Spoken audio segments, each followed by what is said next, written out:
to know you better.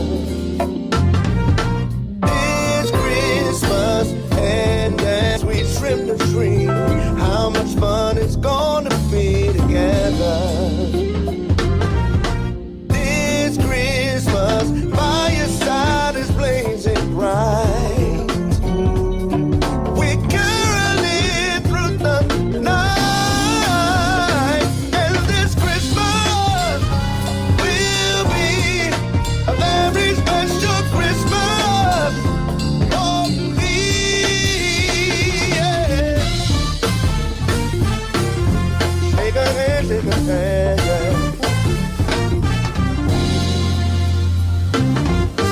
Presents and cards are here. My world is filled with cheering you. This Christmas, and as I look around, your eyes outshine the town they do. Yeah. This Christmas, by your side is blazing bright, and we're caroling through the night. And this Christmas will be a very special Christmas for me. Yeah. You and me together will make this Christmas right. You and me together will make this Christmas right. Yeah, Mama, all right.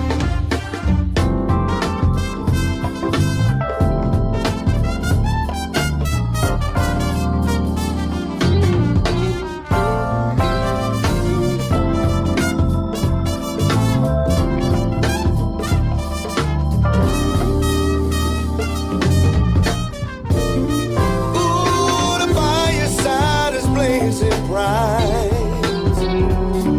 We're caroling through the night, and this Christmas will be a very special Christmas for me. Yeah, you and me together will make this Christmas right. Take a hand, take a hand. You and me together will make this Christmas right. DC vibe, y'all. Yeah. Priceless. I like her. I don't know. I think I might wipe Let me her. show these suckers how to ball out here. Oh, man. Right. Together. Oh, layup. But expensive. Shot. Oh, three. Classic. Three. Oh, it's like Brick But City out here. Mid-range. Oh, my goodness. I can't buy a bucket out here. I missed the whole damn basket. Oh, my goodness. What's going on, man? My game is looking trash. Oh, here we go. Black Power Media shirt. Now we cooking. Tree. I'm taking on three of y'all with these right here. Between the legs. Oh, my goodness. Behind the back. Layup. Oh, and did he just do a reverse? He is in beast mode out here. I ain't got to look. It's falling. Oh, my goodness. This guy is going 3, 2, 1. Kobe. Nice. Black Power Media, baby. Nice. Empower yourself. Go get you some of that Black Power Media again. Right here, blackpowermedia.org. Yeah.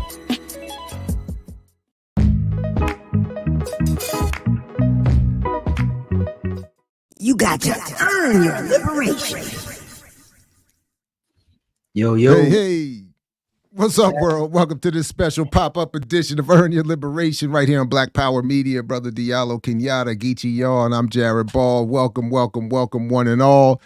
Shout out to DC Vibe, Backyard Band for those front porch joints. Man, it's just, I love that stuff so much, man. So shout out to them, a little bit of that Donny Hathaway's Christmas. We running in Santa pockets. We up in EYL running in them pockets. What's up, Poncho? What's up, Remixers? Welcome, everybody who's able to hear this. Check this out live. Welcome to those who will see and hear this later. Peace. Yo, welcome. How you all feeling? We feeling good. We had to snatch the Grinch from under the Christmas tree. Get off mute, man. Stop crying. You still crying? Don't say we. You don't speak for me. This is some picking cotton at night. This is the only time of year I didn't reach my cotton quota. This is the only time of year I can sit and do nothing. You don't snatch that man from under the tree. He under the tree. Don't say we.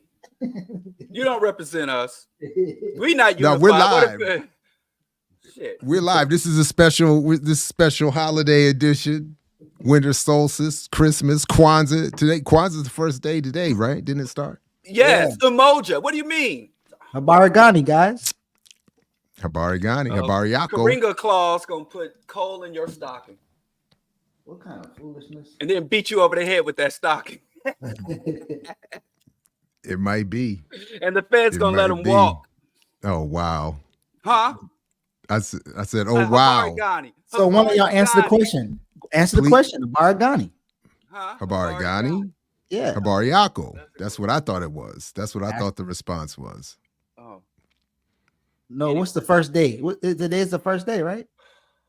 Oh, yeah. I thought he said it's not Umoja. I honestly don't know. Yes, it is Lord. Man, Not- Karinga Claus busting through your windows. Not an emoji. No. The And word is wiretap your Umoja. phone. Yes. He So knows when you are sleeping. And he shout tells out the to feds. Dr. He knows when Sudiata. you're awake, and he tells the feds. He knows if Make you've sure been you bad check. or good. Karinga Claus. Yes, today. Make sure is you check that Umoja. edition with Sudiata so you can see Dr. Karenga's view in his own words. Huh? Oh, a recent one? Not the old one. Yeah, No, earlier that's from this year. Well, from this, wasn't it this year? Oh, yeah. Yeah, I thought you did another one. It was so let's just we offer the balance here, BPM. So Say what you really mean. Go ahead. fellas, no, I mean, what can I say? I'm biased. I've said I'm biased by my Clarkian background. I'm biased by my Steve Coakley background. And Steve Coakley was harsh on Karenga. Hey. So I'm biased by what I thought I saw when Karenga came through the Africana Studies and Research Center as a special guest of the late, great Dr. James Turner, that center's founding director, who to my knowledge, had not a problem with any African living or dead. Dr. Turner seemed able to be clear in his position in politics, but without conflict. He was the coolest, smoothest, most credible brother I may have ever seen. So he was just able to, and he was clear. He challenged Doc Ben when Doc Ben went into some anti-gay rant about Baldwin. Turner defended Baldwin to Doc Ben's face, and nobody would ever say a bad word about Dr. Turner or he defended Asante in front of Clark's crew. He defended Clark in front of Asante's crew. I watched him bring Hakeem Adabuti and Miri Baraka to the same room. I watched him. Turner was a bad man to be able to walk, but ever clear. And no one was ever unclear about where he stood. But he was just so committed to so whatever. Okay. Wait, real quick. Do you think it's the way in which you critique, like, for instance, Amos in particular, he never said Francis Crest's name, but he did say, yeah, when you talk about measuring penis and stuff, all that's fun, but we need to talk about power. He never really said the penis envy rhetoric is stupid. He didn't say that. But so do you think it's that delivery that's going to make people okay with critiquing their demagogues? Honestly, I don't know exactly what it is. It's for me, and again, I'm incredibly biased here. Turner was just so smooth. And then his background, there's almost nothing you could point to. When people start going down the checklist of how to discredit someone, they might go through, it goes from everything from complexion to class to politics to everything you would point to with Turner. It was check, check, check, check, check, check, check, check, check, check, check. And then he had he had a style. It was that New York thing. It was that cool. It was that calm, intellectual gangster thing. Like, Turner was quietly imposing, not physically, You wouldn't see him walk into a room and be physically intimidated, but his silence was intimidating. I don't know. He was I'm obviously incredibly biased by it, but he was, so I don't know exactly what it is. He just had a way, plus his analysis was incredible. So it was like, what do you want? And it was given with such a radical love that it was almost like, how are you going to be mad at him for disagreeing with you in the context in which he's clearly doing it? I don't know. And I honestly, we've all heard whispers. I've been to many conferences. I've heard everybody that I've liked basically be talked about in one kind of way. I'm sure I've been talked about in every kind of way, but I've never heard a word about Turner anywhere that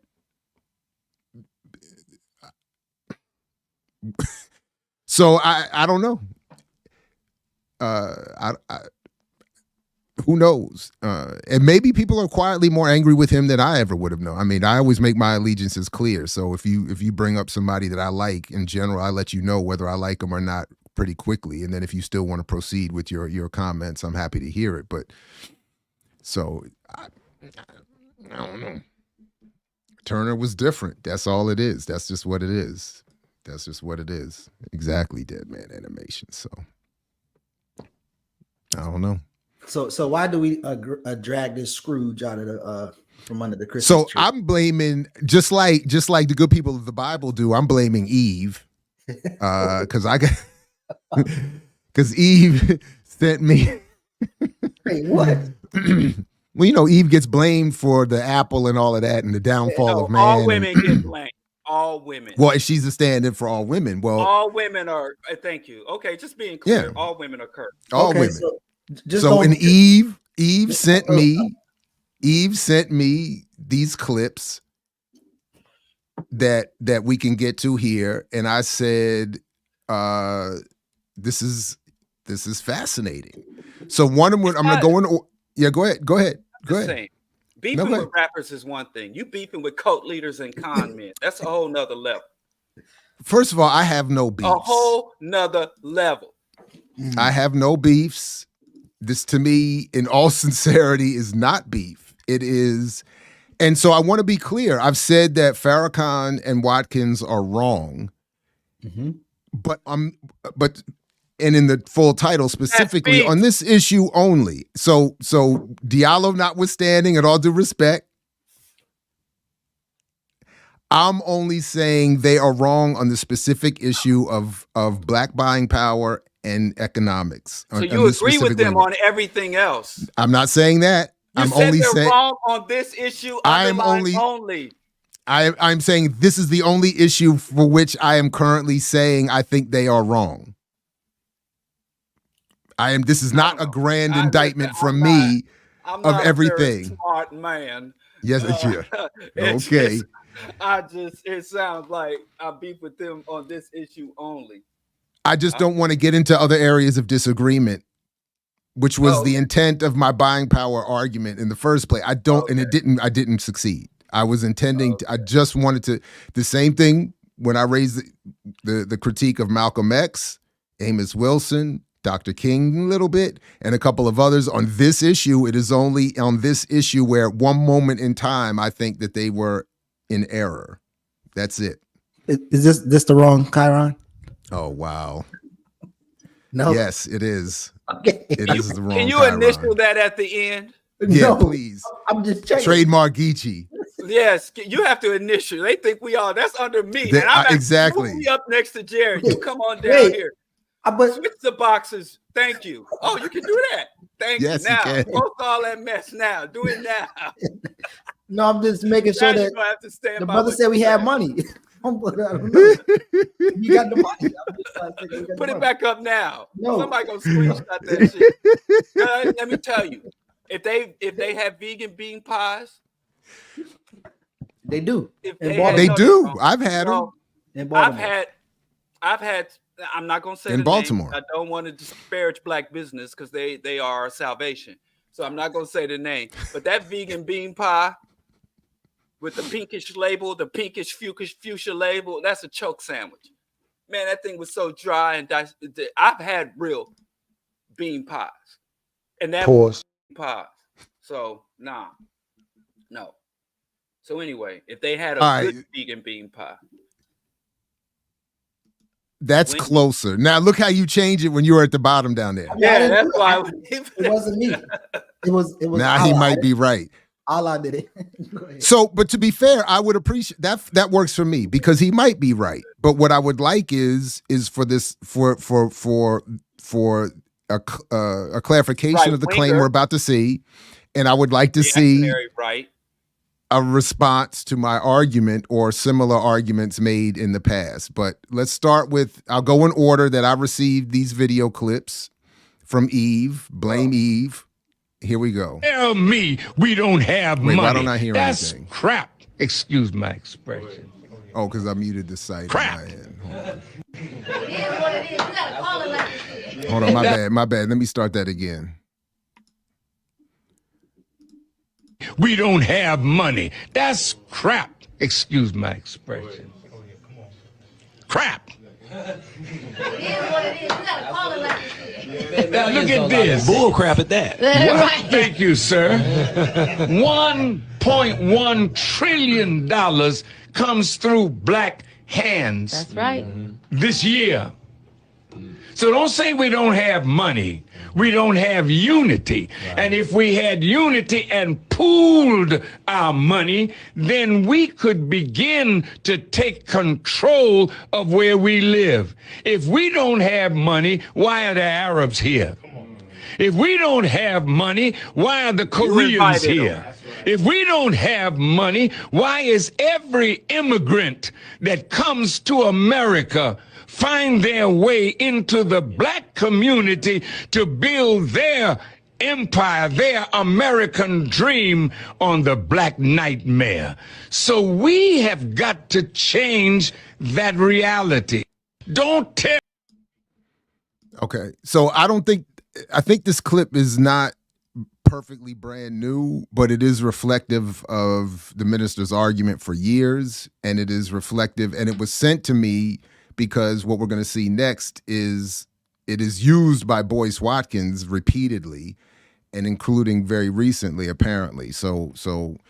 But for my point, again, the argument's been laid out many times, including, but not so much in my book. And I think if there is a third edition, I would like to address, in addition to some other things, this more in particular, these comparisons to Arabs and Asians, and as he said, these every immigrant comes into the black community to build an empire.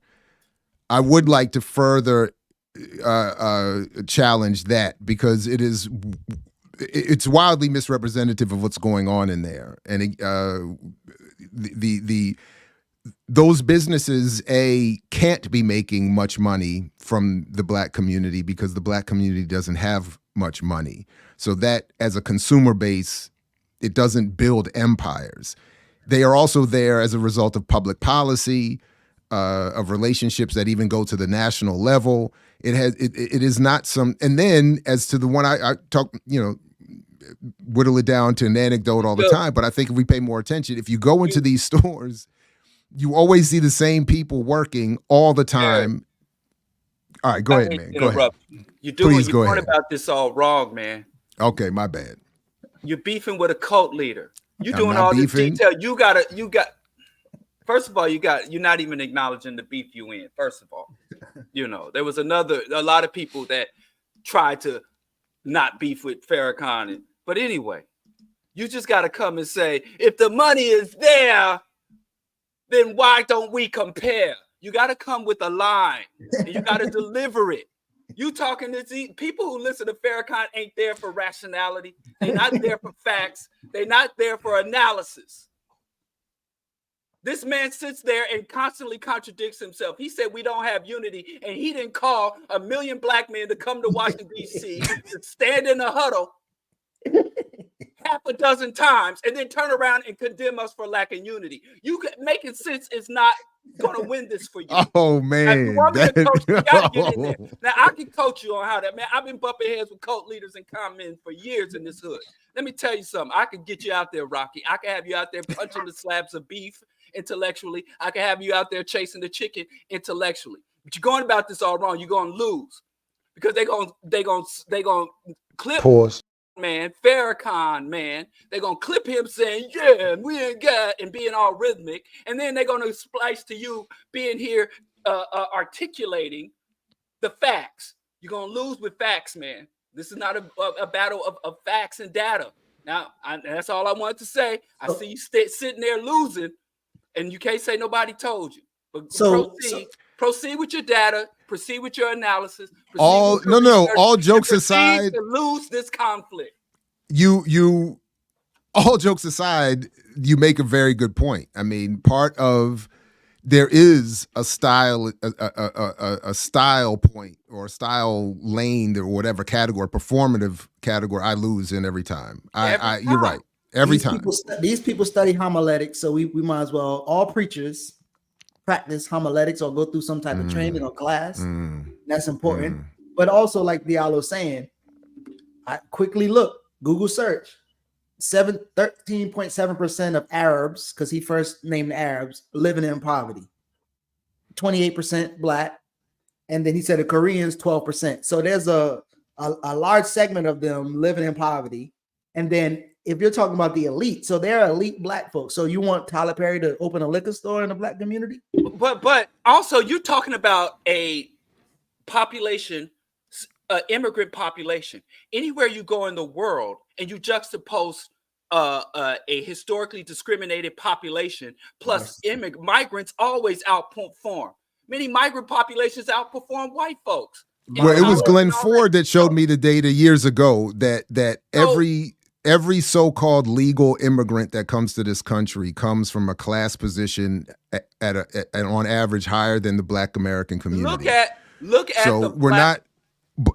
But Diallo, the only thing I was gonna, there was somebody asking for me to. It's similar to what we were saying about our brothers there. That there's either this desire to simply replace the exploitative relationship between landlords and business people with Black people.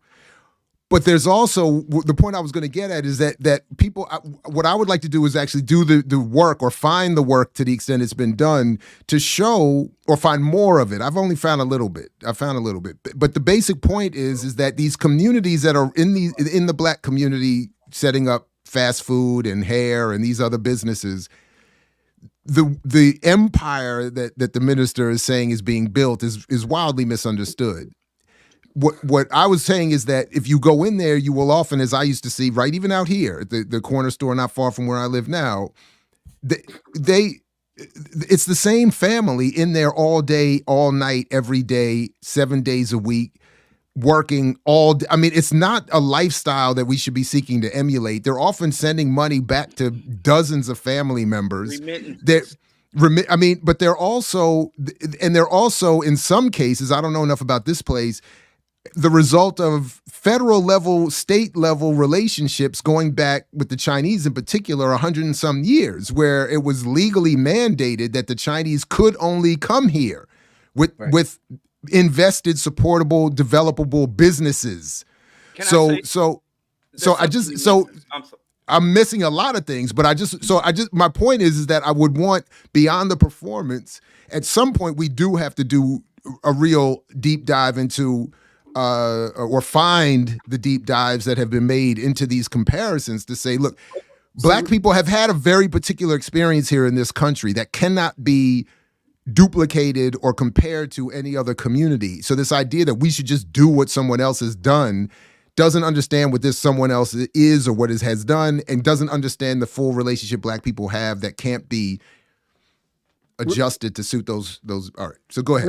Real quick. So I think the idea of having the same common definition. So no slight to my brothers in Charlotte, but there's a brothers who have this barbershop called No Grease. And they have like multiple locations. They even had a location in the Charlotte Hornets arena.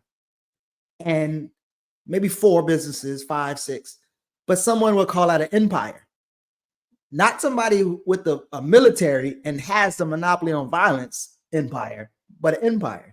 And also, even organization I was trying to work with, but I think this question probably made them not want to work with me. But they're talking about food sovereignty in the United States. And I'm like, okay, so how do you propose to achieve food sovereignty in a country who's responsible for people not having food sovereignty in other countries?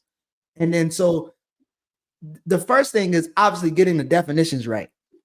And then I think the other conflation is when people are saying that, oh, this person said we have no money. I know they're talking about you, at least Boyce is. But I don't think, well, I think a small clip of you saying we don't have money is what they're taking and running with, as opposed to compared to these people or the capacity to buy or purchase these things. They just conflating we don't have money.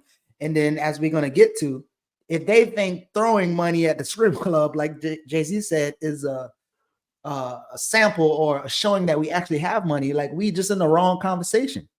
Like exactly. We're talking about strip clubs, beauty parlors, hair salons, and versus mining, military, hard industrial complex, tax supported industry. Right. Where, you know, I mean.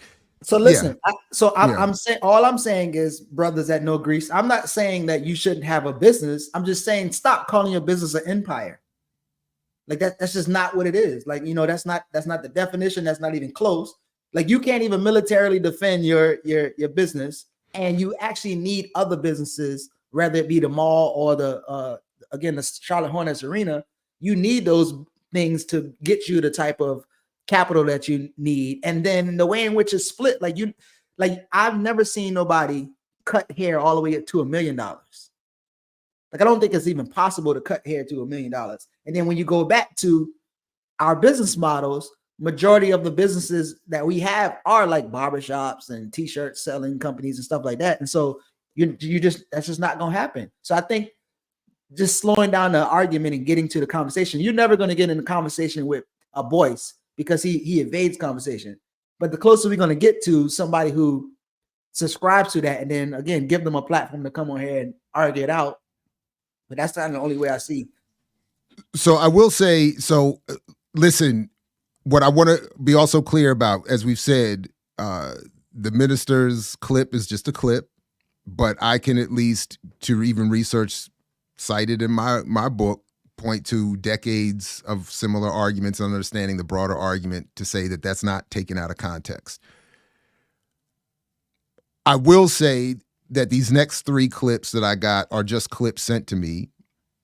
And I have not seen the whole video and couldn't find the entire video. When I went to look at Boyce's page, it's odd. He's got nominally hundreds of thousands of subscribers, but most of his videos only have a few hundred views, which I think, knowing the more I learn about how this YouTube thing works, and BPM has its own issues with you should be approximating 1 view per subscriber per video that you produce on your channel. So the fact that we have more subscribers and views suggests some concern over what we're doing and how active our subscribers are.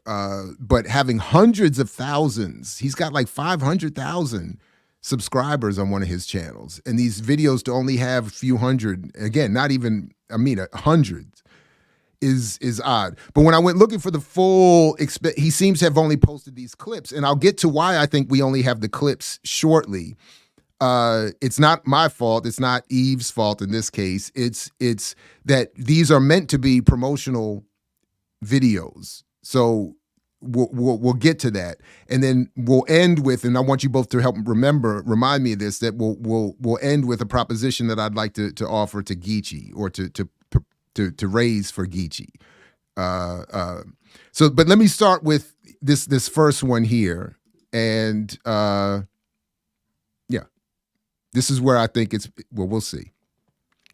So this is where he brings back that Farrakhan clip, which I think is not entirely brand new, though this video is apparently relatively new, like brand new. It's mind-boggling to me. I heard an actual PhD say Black people don't have any money.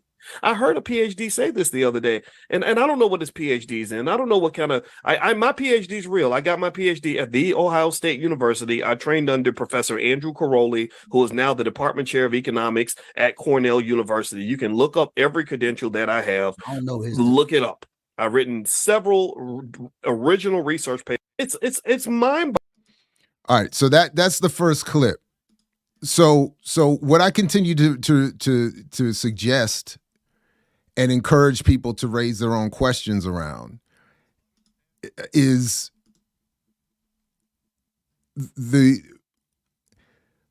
one of the many things that I found actually a value in going through the PhD process is the encouragement to methodology and citing sources.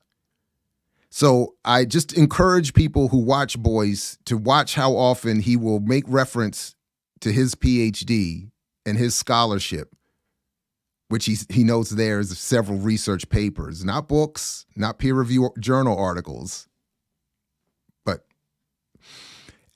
note how often he raises this point without referencing or citing work. So if you heard a PhD say we don't have any money, why didn't you look into that PhD, what that PhD was in, what is the value of the work, what is the argument, what is the person's work themselves, and then bring it to the table and debunk it? So it is, now obviously it's sent to me with the idea that he's talking about me, but it is, and I'll admit, irritating and a bit frustrating that whether it is that I am being talked about or not, no name, no evidence, no citation is being put to the argument or the discussion.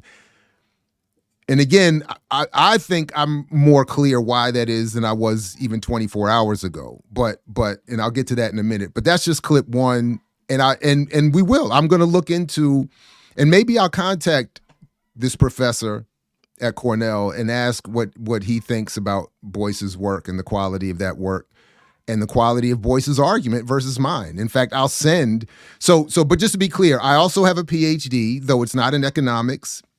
It's in communication or media studies. My master's is in Africana studies.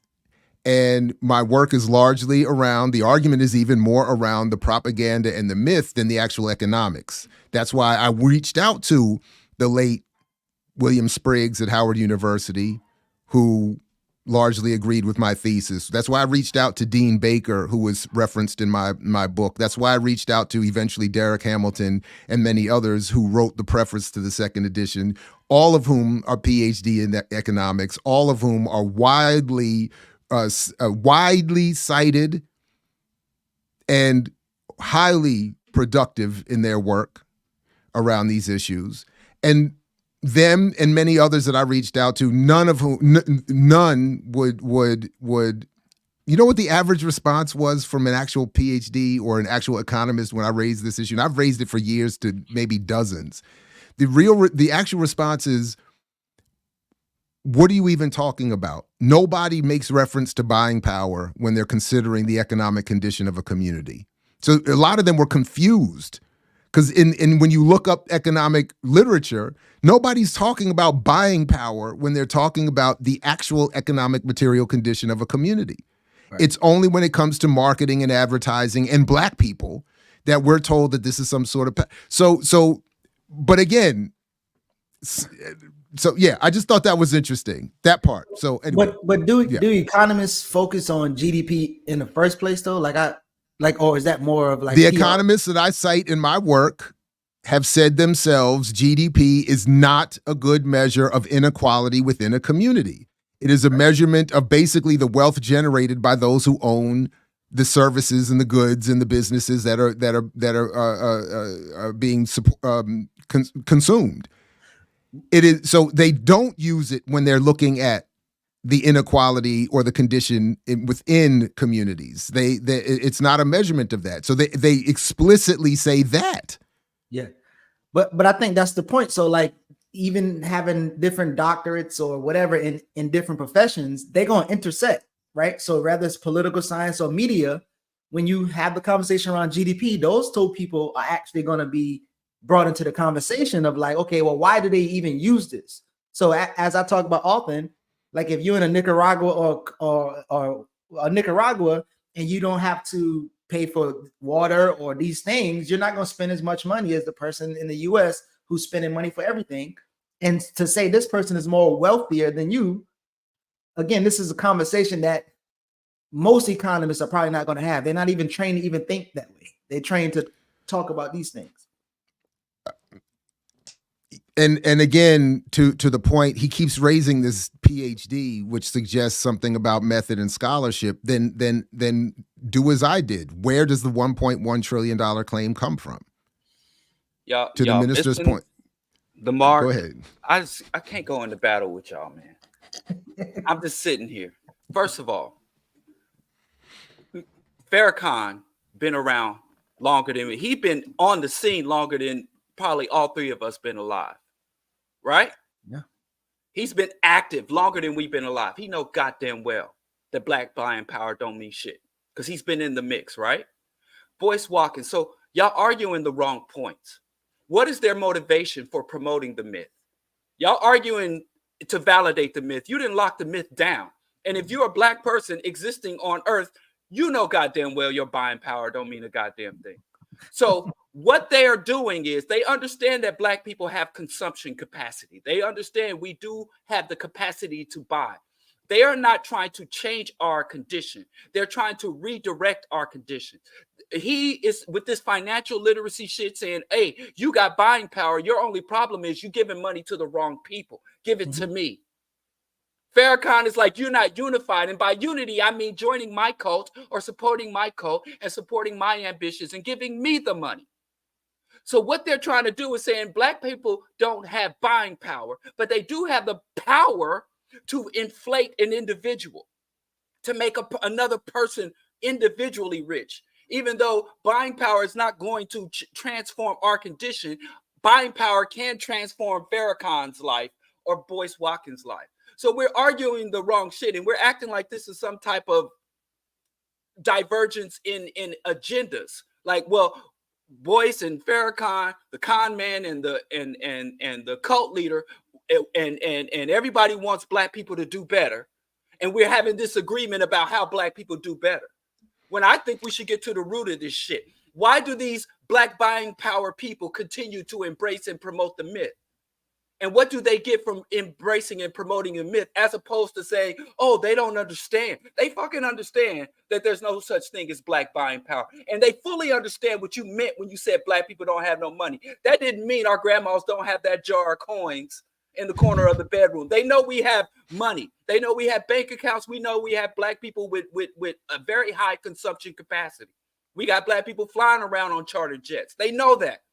So they know that you're not saying that black people have no money. We never touch money.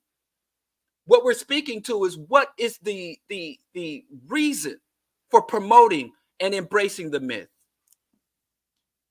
We're not debating, and I think that's why you're gonna lose, man. So I think it's almost like the conversation that we often have about someone lying and someone just not knowing, right? And it sounds like Diallo saying this person is. So, but that's and I get it, and look, Diallo, your point is compelling. I have admittedly just wanted to avoid it. Because I want to argue I want to stick to the facts, man. Stick to the argument itself. And I think so the slight adjustment. Let me say, go ahead. And then I'll step back. You need to focus more on the myth and propaganda. You're talking about black buying power and debunking the black buying power. But you have to, in order to have propaganda, you have to have propagandists. Propaganda does not create or perpetuate itself. You need to look at Farrakhan is a propagandist. And I know even though you said you only disagree with him on black buying power and all this other, I didn't say that either. I just said I'm only focused on. I'm only saying in this case that he's wrong on that. Salvation, I know that y'all believe in the mothership just on the dark side of the moon. I know you agree with him on that, the descendant of the mothership. I know that you agree that Jay-Z needs to check Beyonce and force Beyonce to cover up. I know you agree with all that, but on the black buying power, you do diverge from the minister. You need to just in this particular moment, we need to look at it from the point of view of the mythologizers and the propagandists. They are not people who disagree or confused. They know and understand it. They have profited from our misery. They profit from the dysfunction. They make a name and have gotten themselves, at least the con man, has gotten himself into the history books by not correcting our issues or even giving relief or solutions to our issues, but literally riding the wave of black dysfunction and oppression. And he has tried to kneecap and derail from Dr. Khalid Muhammad to Malcolm X to many other people. The first thing I heard when I entered the black liberation struggle, I didn't hear watch out for the KKK, don't cross the police. The first thing I hear is be careful of them Muslim brothers. Don't say, you can't be saying what you're saying. They have intimidated. And so I just think we need to, I agree. And I'm here, I'm down to listen. I'm down to talk about the black buying power. But why are we keep passing by or just letting the myth and the mythologizers and the propaganda and the propagandist? You're talking to a mythologizer and a propagandist. And that's the angle, that's the component of the scholarship we need to deal with. So that part I don't agree with. So because I'm thinking if I want to go to the same audience that they're talking to, I don't think attacking the figure is the way to do it. For me, I have only found it at all, to the extent it has been effective, to say, well, where's the minister getting this argument? Reaching out to people who I know him and saying, could you please ask him to read my argument? Could you please invite him to just stop saying that? And to say, well, instead of focusing, as you said, methodologically on the propagandists, or making the center or defining propagandists in this case as the minister or Boyce, and not centering it on those producing that message meant for them to bring into the community. That's why I thought methodologically it would be helpful to say, listen, if we look at the origin of this $1.1 trillion claim, the Selig Center, if we look at the methods that it is, by which it is distributed through a media environment, through a political environment, in the context of a society that is colonized and is a colony that wants to use this to distract us from radical political organization, and then to just show the history and some of the tradition of that actual point being played out. That to me just is more effective than Boyce is this, the minister is that, other than to say in this instance they're wrong, and then to let others suss out why they may, if that's the question. For me, the question as to why Boyce or the minister would be making this argument is secondary. All biases on the table at the side or whatever. It's secondary to the question of who is encouraging that myth in the first place. And that's what I've tried to point to in my work, and I think is more effective. So, let me well, I did. Can we pick up the next round of this after we play the next clip? Yeah. Because they're real short. I just want to. There's two more, and I just want to get to them relatively quickly here. And then here's the second one. Fascinating to me that you have people that claim to be smart people in the black community who are literally running around telling black people that we ain't got no money, and everybody knows that you got money except you. The Arabs know you got money. That's why if they didn't think you had money, yes or no, do you think that they will be building businesses in your neighborhoods if your neighborhoods had no money? The Jewish community, yes or no, do you think that the Jewish community will be building businesses in your community, in your neighborhood, if they didn't think you had no money? The Koreans, do you think the Koreans will be building hair care and beauty salons and all over this country in black neighborhoods if they didn't think you had no money? If they thought you was dead flat broke and busted, didn't have a nickel to your name, do you think that they will be building businesses in your communities? Do you think they will be doing that? Yes or no? You know the answer to that question. People that want money, it is utterly fascinating. So behind Go him ahead. is a picture of Farrakhan, him, and a Mhm. Black Panther. Did you see that? I did see that. And he's done this before. He uses, I'll pull it back up because the next clip has the same thing. But he's used the Panther as part of his own logo, his own branding involves the Panther. So and it I looks think and that's I him. thought, and remember before, because I thought it looked like, I thought Puma that might have a case, because I was like, it looked like the Puma thing. I was like, it looked like copyright infringement. But yeah, he's got his YouTube subscription plaque, his 100,000 subscription plaque. He's got the Panther. He's got, and the Minister Farrakhan in the background. Now I've said, Is it next to Go him ahead. though? Is that him? Is that a picture of him behind his head? It looked like it. It might be. It might be. That's wild. I'll play this. By the way, I would want to know if Boyce or anyone else has done this work. What percentage of Korean, Jewish, or Arab American wealth comes out of businesses in the Black community? And we'll come back to that. Maybe. Access, blackkeystogreatness.com. So here's the thing. You need to stop letting people convince you that you don't have any money. That is the biggest, weirdest fantasy that I've ever heard in my life. All the images that you see on Instagram of people going to the club and pouring out bottles just to show how much money they got, that right there should tell you that, okay, there must be some money in here somewhere. And here's the other thing too, you got to ask yourself this question: why is it that these people are able to come to our communities and get this money? You don't hear about Mexicans going into, say, a Cuban neighborhood and taking money out of the pockets of Cuban people. Man, he doesn't do his research. That. Well, why? Well, because they talk about this stuff all the time. We're closed off here. We're not. You have access. And by the way, he really doesn't know what he's talking about when he's talking about Latin America.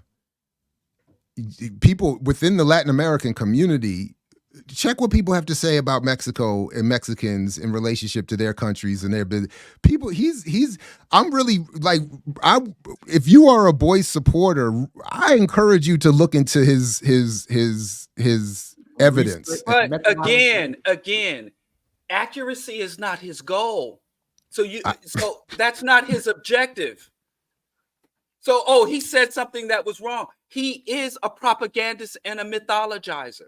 But wait a minute. He sent me an email that says he can change my life in 15 minutes. I signed up to his Black business school. Right. So instead of I can change your life in 15 minutes. Right. But Diallo, he said, if I sign up now, I can get a $299 value at $29 and sign up for his course where I can learn how to properly manage the 1.3 trillion we spend every year. Listen. All he's saying is, instead of popping bottles and making it rain on... So he's saying as a PhD and a scholar, don't get another master's degree, invest $29 in his course instead. Exactly. So he understands that, and he knows what he's doing is not going to liberate us. It's not about empowerment or liberation. He understands that really you're paying for an experience, whether you're making it rain or throwing dollars at the strip club or stunting on people with Jordans, or you can go somewhere and say, well, I have this certificate that I'm investing, I'm a shareholder. It's all the same level of stunting. And all he's trying to do is basically saying, stop letting the Mexicans and the Koreans and the Vietnamese exploit you and allow me to exploit you. That's what's happening here. So I think it's moot. But I can't stop. I did click this link. Power, so I just think it's moot to argue the facts, to argue the merits of the arguments. I mean, I think it's better and it would be better served to really dissect their drives and their motivations, because the facts are the facts, and neither side is budging, because they know as well as you do, Dr. Ball, And then let me tell you something him and Farrakhan and a lot of these con men and cult leaders do. They love to behave like black people have some unique pathology. We have some unique dysfunction. There is some type of unique dysfunction within black people that we engage in behaviors that no other people engage in, that makes us uniquely vulnerable or uniquely impoverished or uniquely oppressed.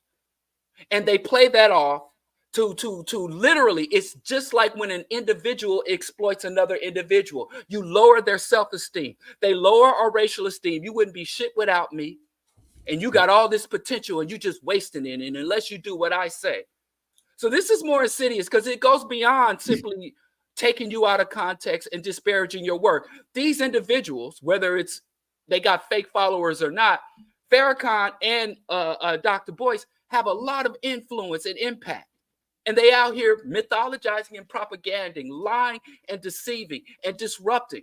And for the sake of respect and unity, we're going to try to we have the facts. So come over here to the facts. When we know as the whole point of propaganda and mythology is to make people immune to facts. The whole point of indoctrination is to make you immune to sound arguments.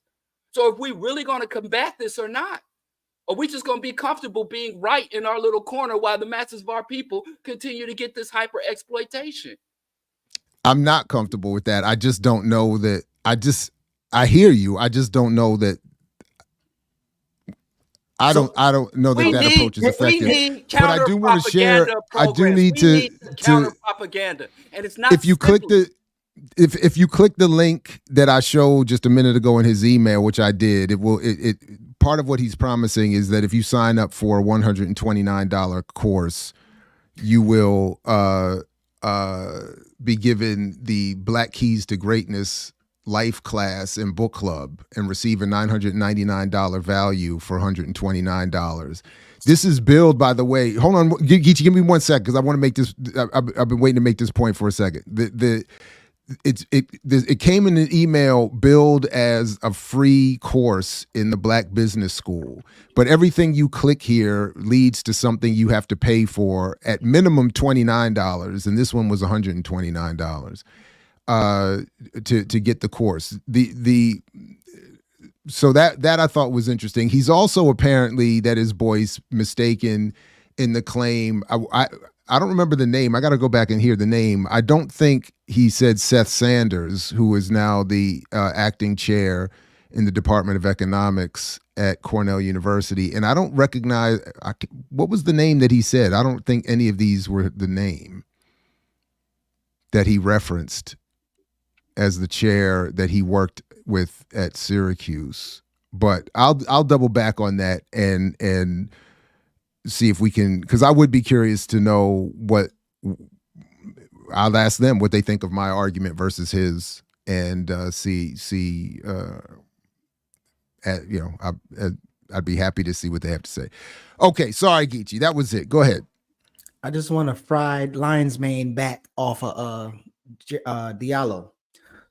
So one thing that when Daruba say we fighting fights that we already won, I think this idea of like thinking that we should be this place where Farrakhan and Boyce, who's supposed to be Black excellence, still believe in American dream, or that we could participate in the American dream, which Farrakhan was saying in that conversation. And so I don't know if we are taking the time to go back and actually have like basic conversations with people. So even the concepts of unity, if you ask Farrakhan or Boyce, what's our common problem and what's our goal, you will see that their objective is to maintain U.S. empire while having Black success within U.S. empire. And that basic thing is something that we don't agree with at all. And so if majority of the people, like that study that we talked about in Myrtle Beach, South Carolina, where people in a homeless shelter believe there was one step away from achieving American dream, they could have just made tweaks. They like literally at the lowest point of their life, and they can still believe in American dream. So I think that conversation and having these basic definitions is a start, right? And again, it's not with Farrakhan. Maybe one could be in a crowd and incite them to respond to that. So let's say one of us is at the event and we can ask Farrakhan, like, what's the common problem that Black people face? Publicly, he can expose that, and then we can kind of go from there. But I think highlighting the contradictions of what their objective is in front of the people who are following them is our best kind of bet. I don't think there's a way. You get to question them. You've been somewhere where the public gets to question the minister. So in events, right? Like Boyce be at events where they take community questions. Like if they're in the speaking I didn't event, ask you about Boyce. I asked you about the minister. I said Boyce or Farrakhan, but no, maybe not Farrakhan, but definitely Farrakhan followers. Nori. Okay. All right. What's so funny? I didn't get it. You've had an opportunity to question a Farrakhan cultist. Okay, I'll tell you. Yes. About the minister. Yes. And it was a fruitful exchange. So yes. So I actually sat down with Wesley and I interviewed Wesley Muhammad and then Nori also. So both of them you can ask them about NOI's objective. Both of them you can ask them about. Oh yeah, you can ask them to run their line, of course.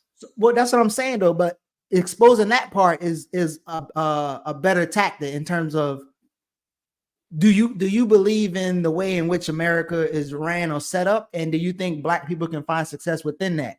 Right. So maintaining American empire, U.S. empire, while having Black success within that, they will actually say that.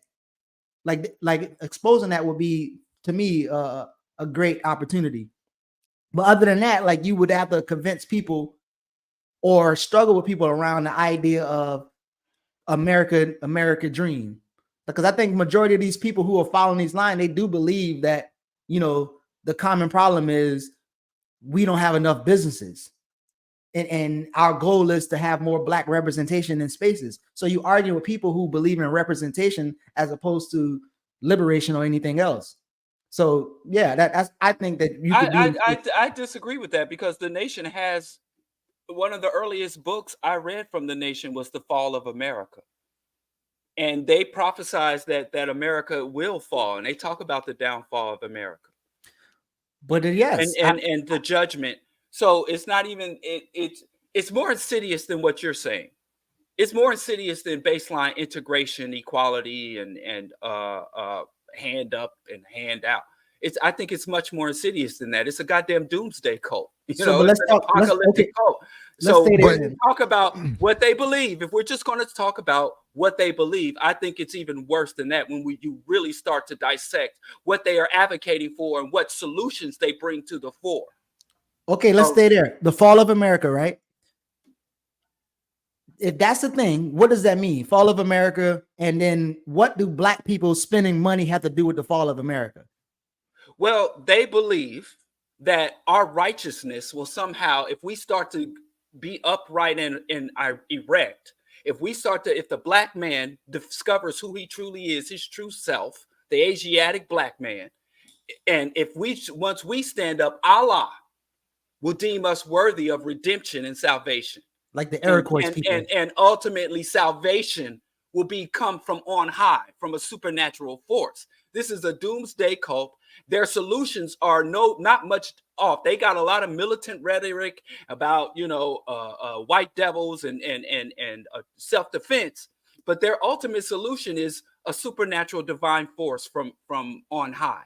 When you start to read their literature, and their ultimate solutions is Allah. So we can't even start to talk about that. But as they await the great coming, we have to be direct and stand on our square and conduct ourselves as dignified people. And one of the reasons we haven't been saved is because we still swine eating and fornicating.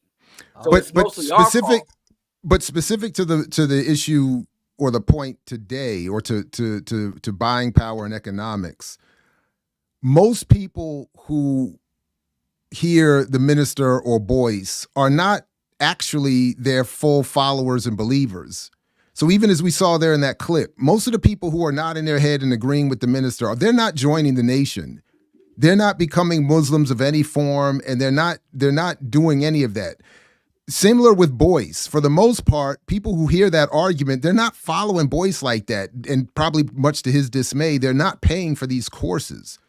They are, but it's so that's why my point is it's the myth and the arguments that they try to make that I think deserve a bulk of the criticism. And I don't find the calling of them charlatans and cultists and this is helpful in challenging.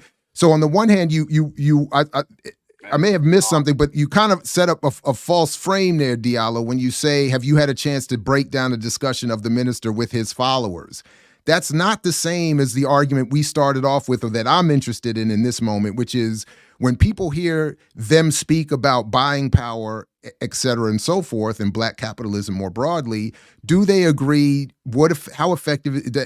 And most of those people are not believing in Yaqub and the wheel and all of that other. They don't care about that. And in fact, much like I suspect is the case with the Scientologists who don't even tell their followers their real beliefs until they've spent millions and been in there for years, is that if most people heard the actual beliefs, they would be less likely to be supportive and involved in the first place. So that's why the front-facing argument is often black radicalism, revolution, politics, culture, and in this case, economics. And that's why I think if we focus more on the argument and the failures of the argument, and specifically to your question, even when I have been in a few conversations with heavy-hitting, hardcore Farrakhan supporters in the active Nation of Islam members, a focus on the argument has been, relatively speaking, effective. If I go to them with,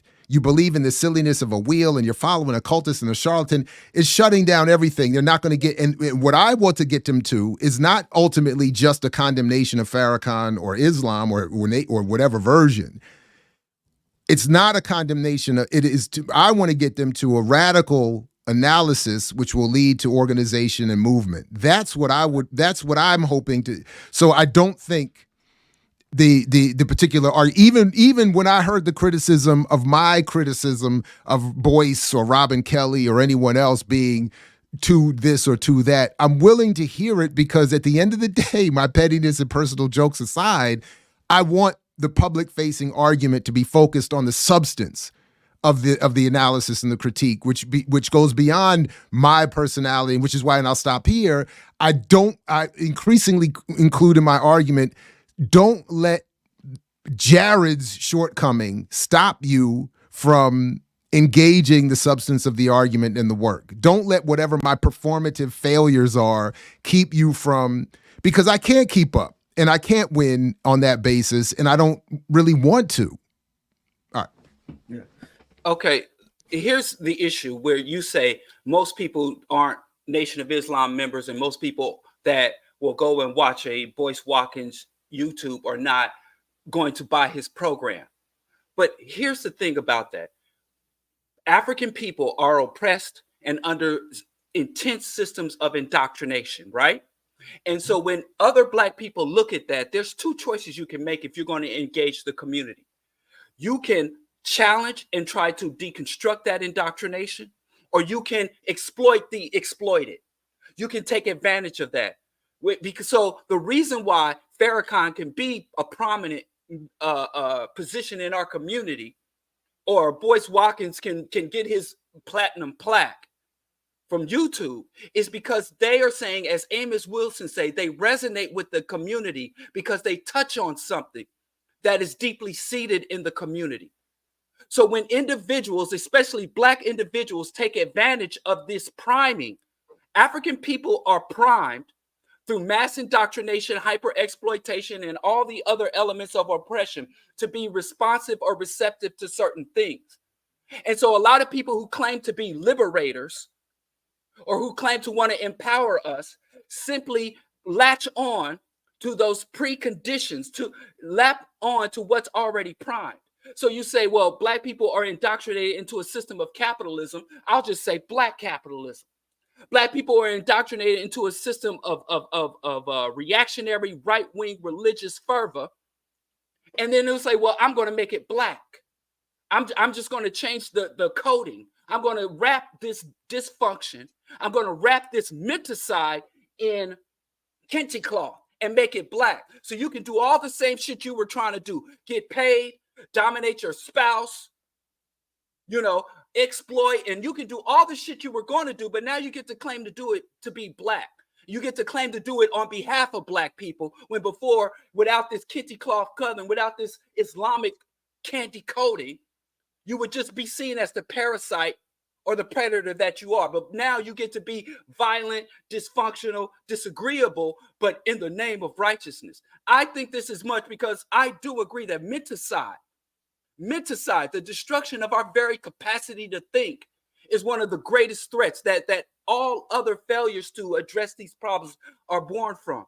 And we, the good guys, we, the people who have the research and the facts and the data on our side, we're so more content with our superior position, and we're content to let these people have carte blanche, absolute control, power, and influence, while we stay in the shadows or we stay on the fringes, instead of stepping up and say, no, this person is wrong, not about this thing, or we disagree on this thing. No, your whole shit, your whole structure, everything you advocate for is illegitimate, it's baseless, and you've had over half a century to advance this shit, and it's been nothing but harm and dysfunction. And I think we take it too light. I think and it's a point of low self-esteem. It is a point of self-esteem. We're the only people. It's like the whole thing with, there's racism, but you can't find a racist. There's sexism, but no man will admit to being a sexist. We got mad traitors. We got mad propagandists. We got mad predators and exploitation, but since nobody will step up and claim it, we got to interact with these traitors and predators and propagandists as though they're just people with a disagreement. The people. It's not. So I'm with Big Teal. I'm with Big Teal on this. I please don't confuse my attempt at an analysis with being content. I think it would almost be impossible for me to find a moment of contentedness I am simply trying to direct, manage, contain, make useful my rage, which is, to be perfectly honest, infinite, constant, barely suppressible at any moment, at any time. So I think there's a lot, and I've said before, when I come out here publicly, here in my classes, I am performing. This is a performance. It is a version. It is a as best I can curated version, so that I don't fully fall into being confused with what is the madness and the multitudes that are out here on YouTube and elsewhere. So I'm not content. I'm just trying to find what, through experience, research, etc., is the most effective. And I just don't think so. I'll ask you, you mentioned Amos Wilson again. He is also, on this issue of buying power, historically incorrect. And I think as much responsible as anybody in promoting this mythology to the Black community. Why would I address myself to him where he's still alive, or to anyone who follows him and supports him, in the way that you seem to be encouraging we address Farrakhan, Boyce, or anyone else? By the way, I wouldn't even, now just to be clear, I'll let you, I just want to be clear so we're all clear. I don't put Amos and Boyce and Farrakhan in the same category. I don't put Boyce and Farrakhan. They keep trying to put themselves, but my point is,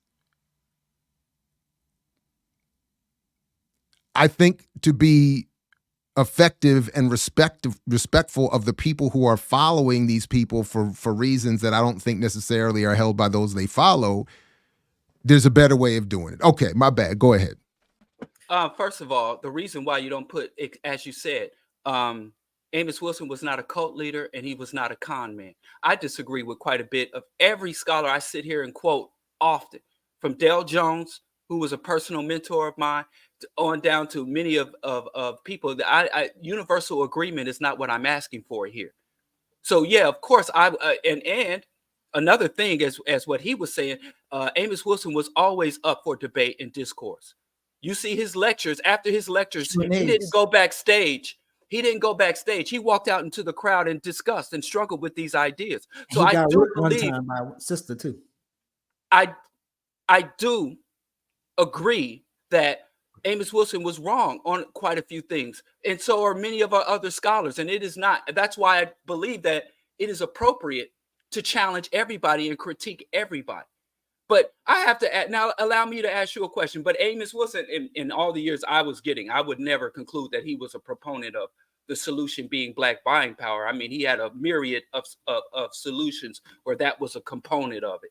But I digress. Let me ask you a question. And going back to where Geechee said lies or misunderstanding, do you really think that Boyce Watkins or Farrakhan simply don't understand the fact that buying power is a mythology? They really, you think that they need to be informed about and need to be shown and demonstrated that black buying power is not a viable rally point or any solution to the myriad of issues affecting oppressed African people? You think that? I'm not entirely sure, to be perfectly honest. I'd have to be perfectly, I don't know. And this is, but one of the reasons why I'm not sure is because I don't, by design, put a lot of effort into trying to figure that out. I'm only interested in the publicly expressed political arguments. I don't, because for me, effectiveness around trying to assess people's motivations just doesn't, it's not there. So, now, going back to just now, one of the reasons why I'm not entirely sure is because of the pervasiveness and popularity of Amos Wilson's work, which almost everyone on the so-called black left, or in certainly nationalist circles, has read. He did, and this is why I readdressed it, try to clean it up for the second edition. Dr. Wilson did promote the Selig Center and buying power as something to be tooled within his analysis. What books are you referencing? Blueprint for Black Buying Power, which was published after Blueprint for Black Power. Which was published and compiled again, after he but it doesn't. Wait. It doesn't matter when it was published. That's a fair point. But wait, it doesn't matter. To my point, it doesn't matter. The point is how popular it is within these circles and how often it is referenced.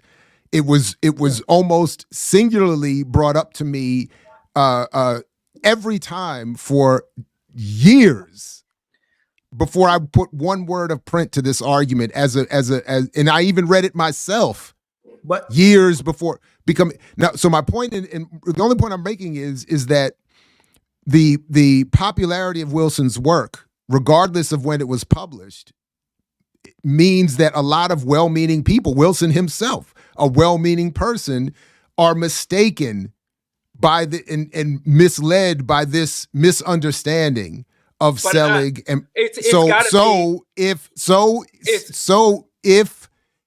if they promote it within their own work and in their own spaces, it makes sense to me. And it would also make sense that here comes Jared saying Wilson and others are wrong. People would just viscerally say Jared is a lunatic. That's why I keep saying to the minister, inviting the minister through whoever, and Boyce directly to read the work and address themselves to my argument, and then see if they could still stand on that, or if they wouldn't, as I think Wilson would himself have said, you know what? On this point, Jared, I think you made a good point. I'm gonna make a slight adjustment and keep it moving. That's it. So real quick. So before the book was posthumously published, and as we talked about before, even in Blueprint for Black Power, there's contradicting chapters, right? And there are lines where Amos literally say, I am not a trained economist. This is not literal advice. It's normally to facilitate discussion to deeper dive into it. And I'm going to continue the project, but we've gotten 3 or 4 episodes of following the economic advice that actually tanked, all of them. And so again, I think I'm on more of Jared's point. I wouldn't so much challenge Amos, but like Bell Hooks, like anybody else, their followers are doing way more different with their work than they would even have done. And I think having a conversation with their followers to the point of their argument. So, for instance, in Baltimore, it was hella effective when people talk about circling the black dollar. Okay, let's try this. You got $10, I got $10, we got $10. Let's circulate it and see what happens. I'm the only one with a business. Y'all don't got no business. Once we circulate it, at the end of the day, I'm gonna have $30. You're gonna have zero. You're gonna have zero. It's wealth built. And I think going through conversations like that with people is what it's really gonna take, because that's the level people at. People are not in a place. Again, I've had a conversation with Jabari, and I was using white hegemony a couple of times, and he was like, "What does that even mean?"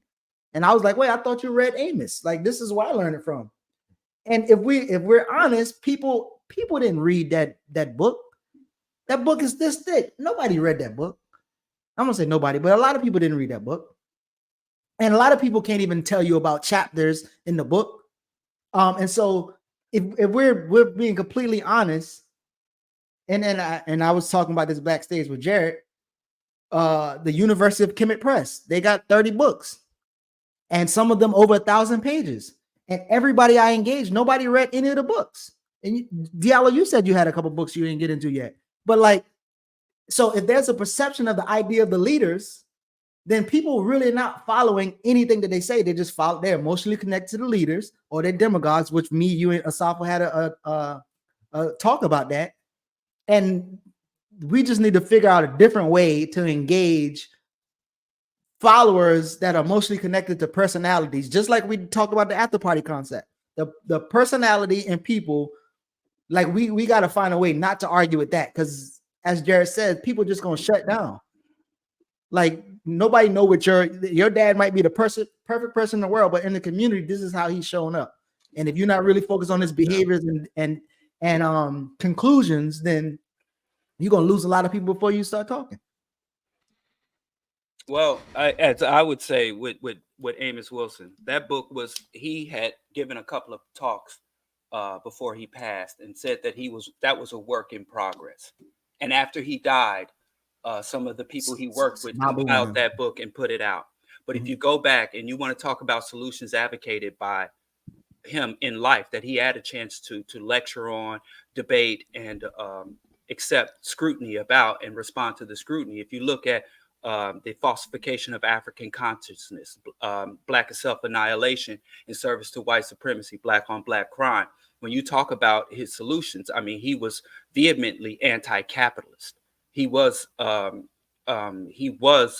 advocating for much more. He was advocating for ideological and cultural radicalization and transformation above all.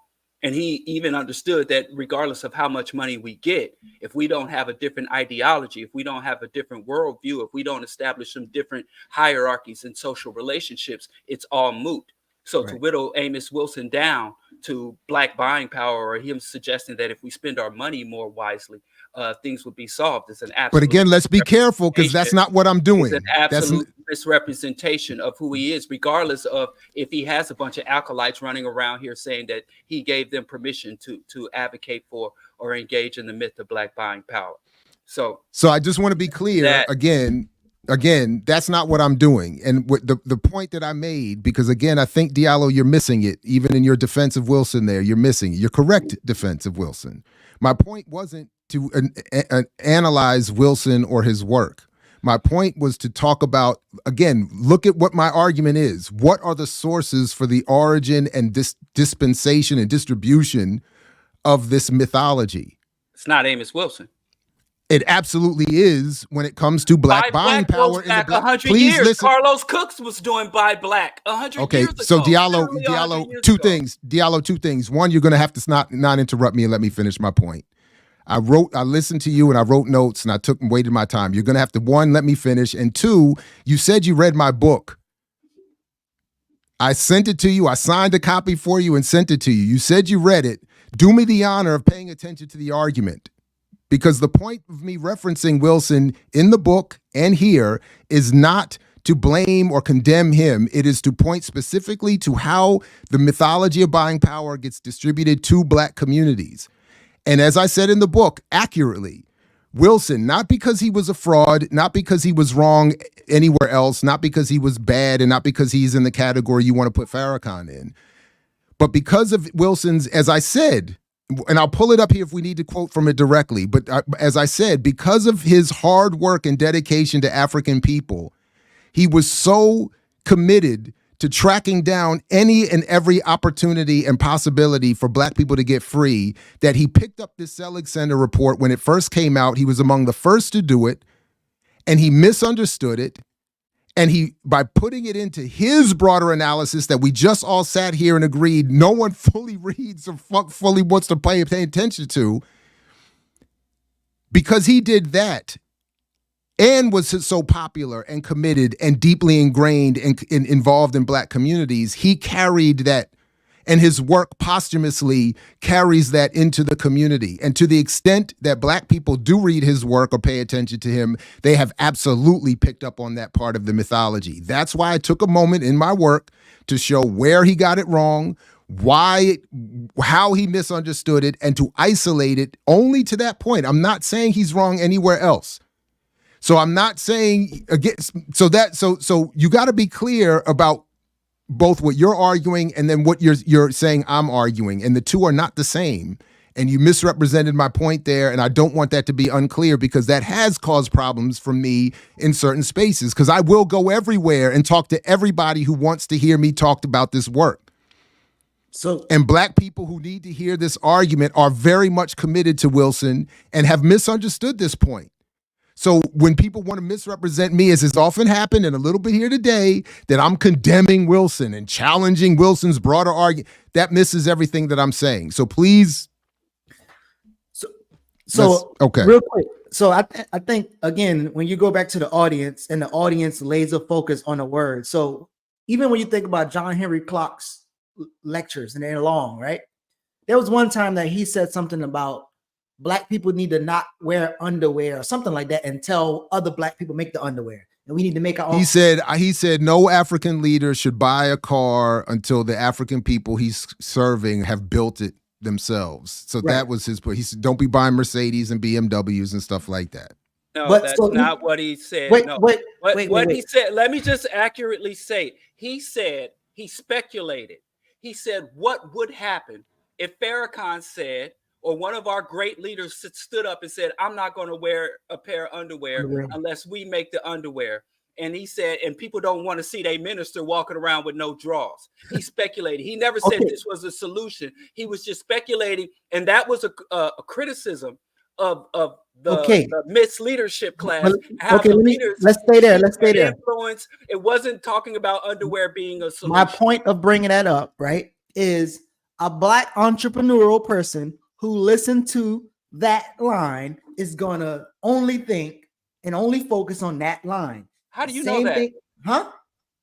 You said, how do I know How do you know what a person's going to do? I mean, I said, he was talking about the point, misuse of their power. They have power and influence over the community, and they orient us towards nonsense as opposed to motivating and orienting us to expend our resources and talent in more effective and useful ways. There's no such thing as the mass propaganda of entrepreneurship within the Black community. We don't have to misrepresent what he was saying and what he was advocating. I'm not misrepresenting. I'm telling you what people are going to focus on. Just like people didn't read the whole damn book of Amos, people not listen to the whole lectures of these people. They're literally going there to hit it. That's why we in the age where clips are the thing. TikTok videos and Instagram videos, and you have the small clip. And that's what people are focusing on. And so when they argue and say, well, even Amos Wilson or John Henry Clark, whoever said this, that's actually what they're doing. And they're not even dealing with the larger thing. We still have people think what I have a dream speech is just that. That's just the tagline, not everything else he said.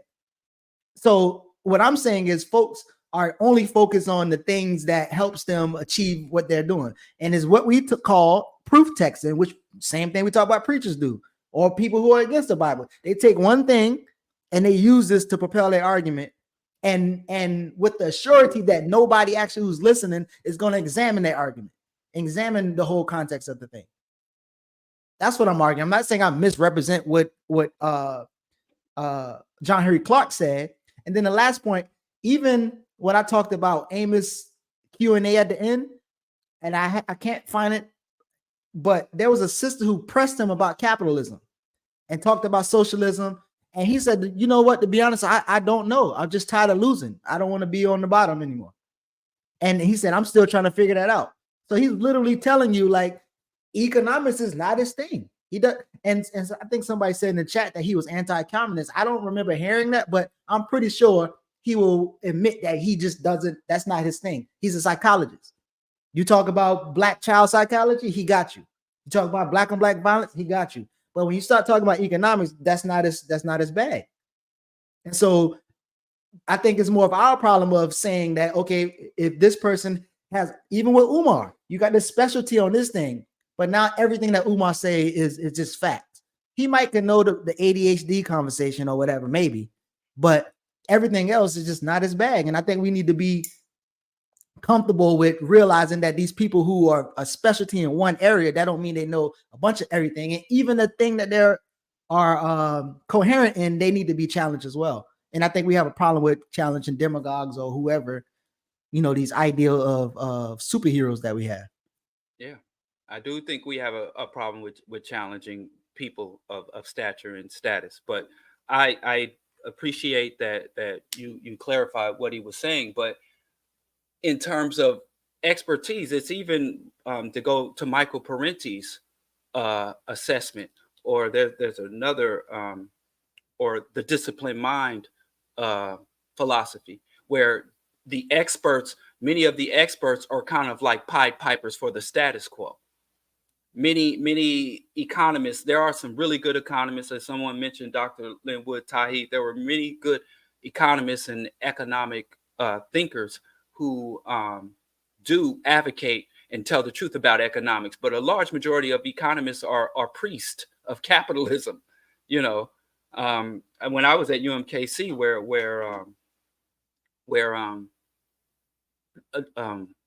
Dr. Tahi came out of their economic school, and I was political science, but I had to take a course in micro and macroeconomics, and where the professor there was like, you know, economists are either bean counters or priests. You know, they either just get caught up in the formulas and the technicality of economics, or they just get caught up in advocating for the end of history type. This is it's not the perfect system, but it's the only one available to us. It's the only realistic way to structure, where very few of them break from that mode. So just as you say, where I greatly value, and I've greatly benefited personally from scholars and academics, but they are not above critique and dissection and challenging when what they present to us is either doesn't work for us, or what they present to us is inconsistent with what we understand to be true or factual. See, that's my point. That's always been my point. Somewhat, what I'm teasing out of what both of you have just said. What I think I've known about Dr. Wilson is that if he were here, he would have received the work and the argument and addressed himself to it and made an adjustment, or found an argument that he would have laid out in his own way that showed where I was wrong. I know this for I a have fact. I have no doubts in my mind about that. That's why and in my experience with his work, like I've read several of his books, including Blueprint, page cover to cover, repeatedly, subsections of it many times. It's weakest had book. The pleasure, I'm just saying, I'm saying read several others. I even used Falsification of African Consciousness for a speech exam for years at Morgan. But my point is, I even had the pleasure of co-teaching portions of Blueprint in Dr. Turner's class. Mm-hmm. So like I'm confident with what I'm saying about his work and how I think he, you know, and why I'm not condemning him beyond that one error. Again, George Jackson is the only one that I've come across in terms of luminaries who was 100% correct on this issue. The only one. And he did it in one line, just saying they say we have buying power, and then they inflate the cost of everything, making it moot. I mean, it was that's it. So quick question. So you hear this unity thing, and I think both of them alluded to that we need to be organized in some type of fashion. So it's clear as possible, as short as possible. What would, I mean, you can even clip this. What would you say currently is Black people's common problem? And then what could be a goal from y'all perspective? National colonial oppression, anti-colonial struggle. Okay, Diallo. Our number one problem is the contamination and destruction of the ecosystem. That's the primary issue. The destruction of ecosystem and the engines for destruction of the ecosystem, which is industrial and investment capitalism and global white hegemony, especially the militarist component of it. Those are the top two. If I had a magic thing, and I think all of the problems that we deem to be collective or institutional issues are born from that. And a goal in addressing, understanding, or dealing with that. What would be a goal or two? We have to dismantle the systems and institutions of white hegemony and global capitalism, and then work to restore the Earth's ecosystems. And we have to, as human beings, create social relationships and hierarchies that allow us to live within the limitations of ecosystems. And we need to replace the economics with ecology. And we need to dwell in ecology. And we have to look at the growth and development of the ecology, not the growth and development of the economy. Because we still are step one. Yeah. So well, step one is consciousness, ideology. We need an ideology to inform our actions. I think that ideology is the first step. And in fact, ideology is everything. If you don't have an ideological grounding, then you can be as passionate or love everything and be willing to sacrifice all. But if you don't have the appropriate ideology, which allows you to diagnose and implement a cure, then I think you'll be off, no matter how much sincerity or passion or work you methodology in transforming ideology. Well, there's no one methodology, because methodology, well, the problem is it depends on what level you're working with. So like one methodology could be internationalism, understanding that you can't work within the limits of the United States. You have to be connected with Africa. Pan-Africanism is a method. It's an agenda. It's an ideology, and it is a methodology. So whether you're working, or another one can be to capture your local political infrastructure. If you have a Black majority, so if you're like somewhere like in Chicago that has a large Black population, there's a different methodology in terms of your how you maneuver within a political system. Whether if you're a Black person like in central Missouri, where you're a small minority, you don't really have that large Black, then you have to start working with other progressive or left, Antifa or white groups. So methodology speaks to the short-term agenda, your environment. So you'd have to give me, like, what is it that you want to do? What specifically are you trying to do in that moment? And then you can devise a methodology. There's no overall methodology that speaks to a lot. And I think we get caught up because we try to use Garvey methods or Panther methods or militant armed struggle or peaceful coexistence, when the environment, the resources, the numbers do not serve that methodology. So methodology is determined, and methodology and tactics are always evolving, or always up for reassessment, and they strictly depend on the resources available and the numbers of people and the specific goal, the short-term goal at that time. So it's really hard to say a methodology because it's too dynamic, it's organic, it evolves, it contracts, it expands. So you would have to give me a specific. So the first thing I was thinking was that my initial answer, I think, could address Diallo's initial part of his answer. So I think, but I don't have a problem with what Diallo said or how he framed it. That is, in terms of the focus on the ecology. But I think that but I think that all requires an anti-colonial struggle to rebrand or reassess or reform our relationship to each other and to the environment. Methodologically, I think if to Diallo's point, if we're ideologically and politically clear, any and every method should be on the table for consideration. I just think more importantly, we need to be clear that we need methods and we need a methodology and we need in a way to assess that methodology and to adjust it if necessary. And to be clear what it is in terms of method and ideology that we're employing. And I don't think a lot of that is clear for most people when they consider what is being said to them or their reaction or response to it. But yeah, other than, again, joining organizations and figuring these out in detail offline, I really don't know. And I always say I never like my answer to that, but it is always my answer. And I don't think any of the realist answers can be said or discussed here or figured out here. But I do think Diallo's point largely is correct. Ideology, we need methods. We certainly need to be more focused on, I like that point about the ecology, the environment. And then I also think that we need to be clear on our methods, and we most importantly need to be much more involved in grassroots political organization.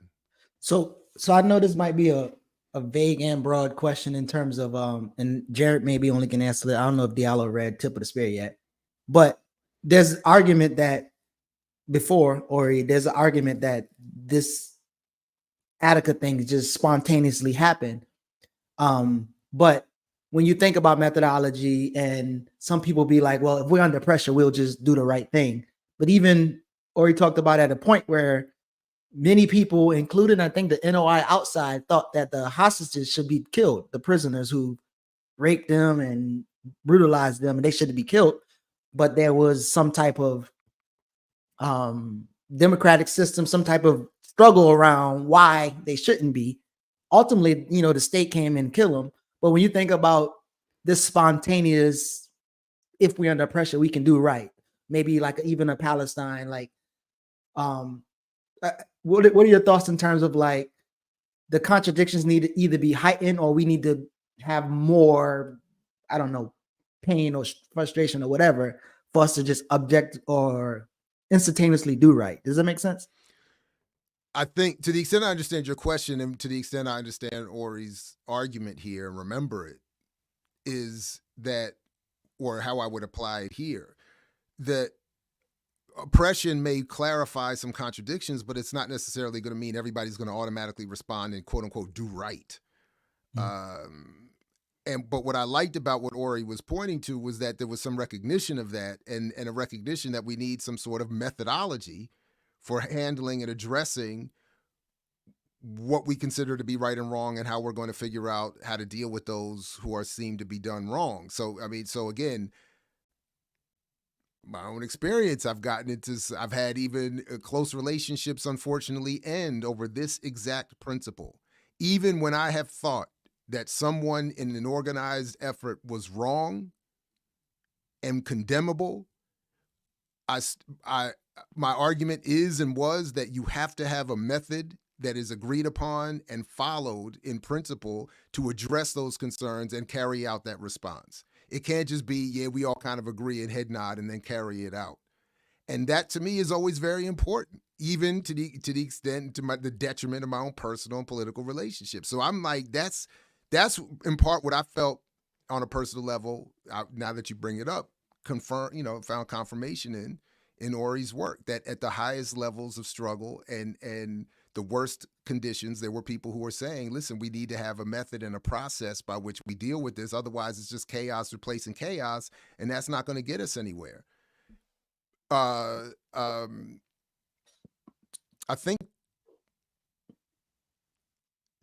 maybe I'm missing something. Was that there was probably no. I mean, I think it's there, but like, so even so, let's talk about the point of like, Black businesses. Maybe the majority of, if we did some type of poll, majority of people would be focused on getting our money up or circulating the dollars, even though it's just not possible, it's wrong. And so I think I saw Ricky in the chat said that even the people who were struggling through the ideas and they thought that they should do this, they got in line and they kind of follow suit. But in our situation, if the minority of us have this line, I don't know that we could follow through. Like, okay, well, I disagree with the black buying power of the business joint, but let's get in line with it when you know that the conclusion is just not possible, right? So I wonder if there's a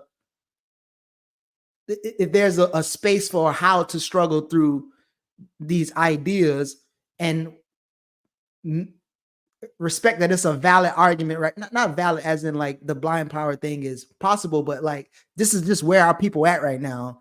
And how can we get on their level to have that kind of conversation in an effective way that's not making them turn off and kind of like going through the process with them? Like,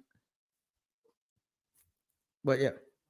I don't know. And the chat is confusing. On one hand, people are telling me my mic is too loud, then they're telling me it's too low. I don't know what's going on. I apologize to everybody because apparently it's all over the place. But look, I don't know, and I don't.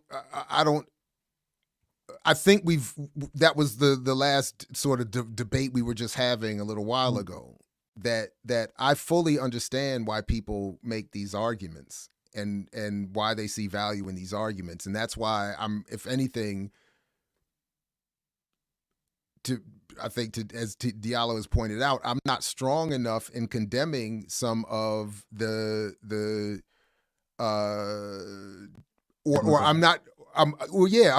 more hesitant to try to make an assessment of, is this intentional or whatever, because I recognize the amount, the weight of the propaganda, the weight of the misrepresentation, the effort to promote this and to construct these conclusions. Why I ultimately I don't really care if they're doing it intentionally or not. The point is I want to get our people, to the extent possible, to be impervious to the claim, whether it's done intentionally or not, whether it's by design to confuse or an accidental mistake. Because I want people to be, so that was my approach. Address the argument, not the people. So I guess my only half a critique for your last book was like, you should have had more smoke for John Johnson. And I'm like, is that effective? Or will it get people, like when we post these people's, Charleston Whites or whatever, we get more views, and maybe I should have just retitled it John H. Johnson is a punk. Wrong.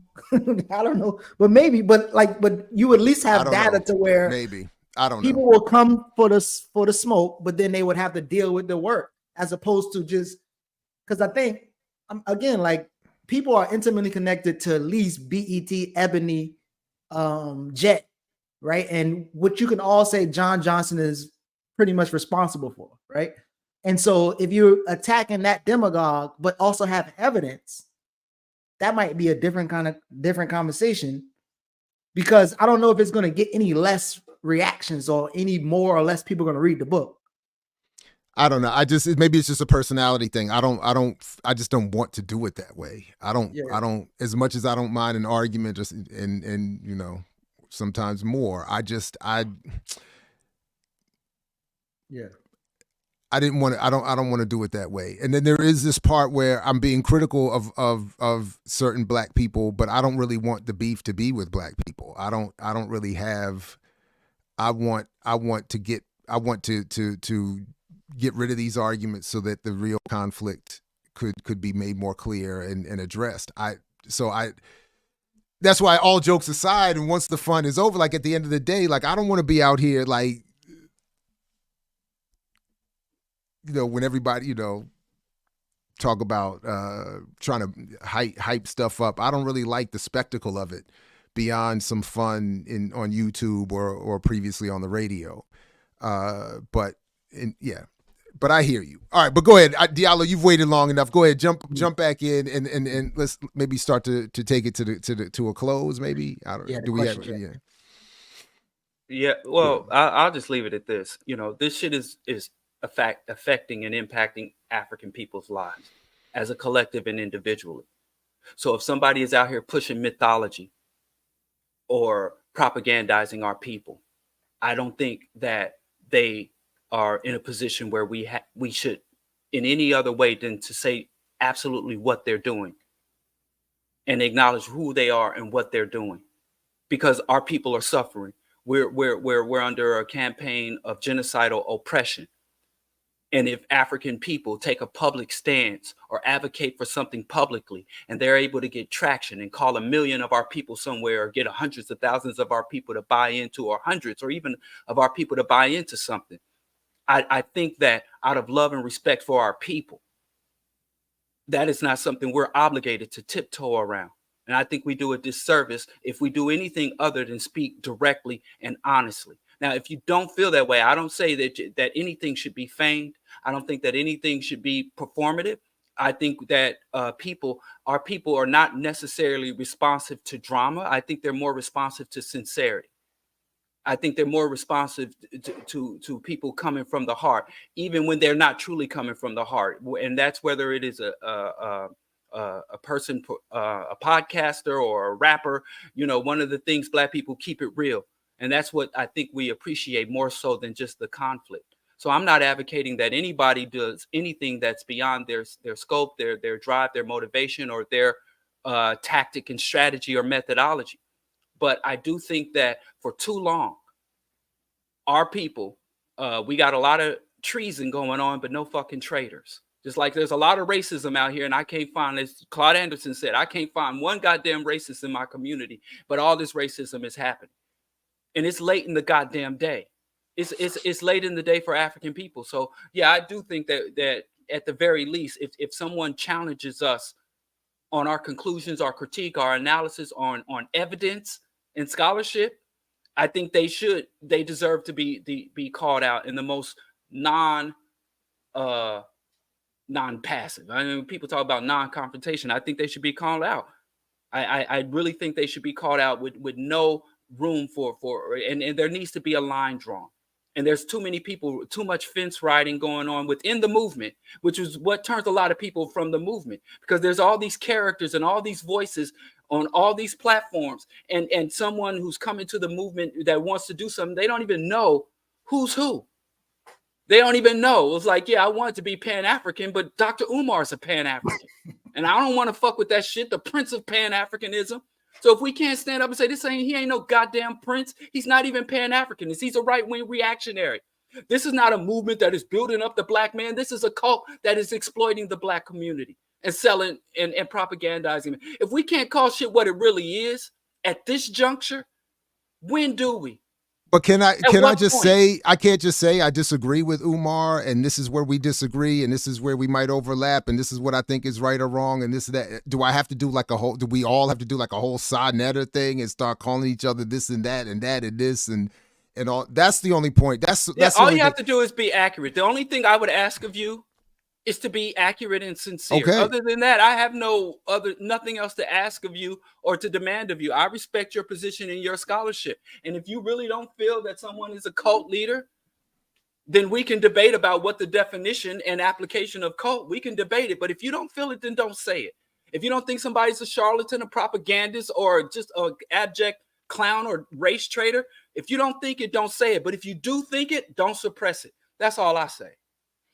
But again, I think it's also important to acknowledge that somebody can be really, they really can, like the Black buying power. Somebody can really believe that Black people spending their money is actually a goal and a usable tactic. Somebody can really believe that and I think the more celebrity you get with wrong ideas, the more smaller your window get to actually realizing that you have wrong ideas. You know, check it out. I brought this up during that last argument I had with Reggie Middleton at the blockchain joint. Do you all remember? I don't know if you saw this part, but or if I brought it up or I told this part here. But Diallo, this is the part. This is the reason why I'm maybe more than anything personally why I get hesitant to go in the way that I feel like you're suggesting. When I started to lose my temper, I didn't lose it. When I started to lose it with Reggie, and I started to walk away because I was like, this is fraudulent. I was calling it out. Like, this is fake. The crowd turned on me, and he hit me with that hustler smile as I walked away. It was like in the movies. It was perfect. It was the exact scene you see in the movie where the criminal, you catch him smiling at you on the way out, knowing no one else is seeing it. And they've hustled you. That's why I'm not effective. So I'm just saying personally, I don't find it personally in my experience effective to call it out that way. The only way I've ever been effective is when I stay relatively calm and stick to the points. As soon as I start doing the treachery, fraud, when I debated Dyson, I lost the debate. When I opened the first thing I said was, I think everybody just heard that what he just said, everything out his mouth was nonsense. That's how I opened it up. Everything he said was complete nonsense. Total garbage. But calling it out that way, it was a wrap. And all he had to do was lean, and all he did the same kind of thing, smile and lean into. So that's really, that's where so that's where I don't know that calling people where you can have the audience effectively hear or see the treachery and the fraudulence and the. Well, this is something I say all the time. Well, let me first quote Dr. Clark. He said, "It is best to march into hell by yourself than into heaven with a bunch of fools." So if you gotta stand up and be the lone voice in the wilderness, that's not the only way to go to hell, though. That's not the only, because and I know people see the distinction here too, because it's not that I'm agreeing with them and nothing to get away with it either. Listen, all right, go ahead. If Jared says real quick, if Jared said I disagree with this point and this is why, he's going to hell just as fast as he's saying right. And I said that before. I said that before because remember we had this discussion before about techniques, and I said you have the same outcomes whether you should do it your way. Be Jared. The Dr. Ball we all know and love, right?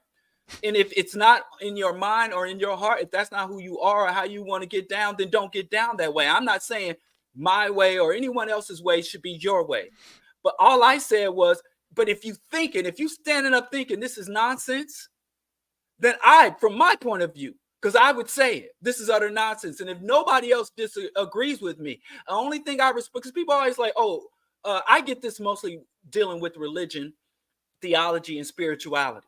If you would speak gentle to these murder cultists, if you would speak gently to these apocalyptists, if you would be gentle with these colonial alien belief systems, if you would not call them those things and use other language, you would be more effective.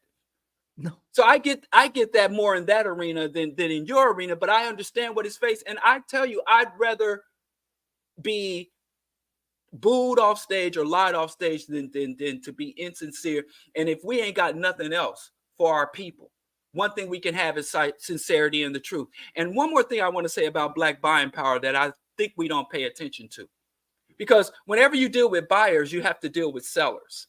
And most of the biggest Pied Pipers of buying power are people who are selling us shit.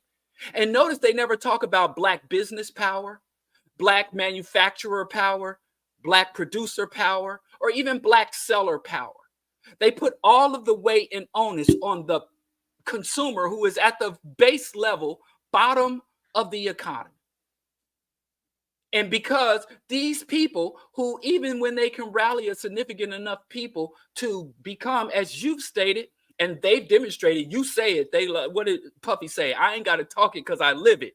You talk it, Jared, they live it. Where you talk about the first thing they do, who got beats by Dre? How many Black people ran out to get beats by Dre thinking they were contributing to some Black empire? How many people, I don't know, deleted their Spotify app and uploaded the Tidal app?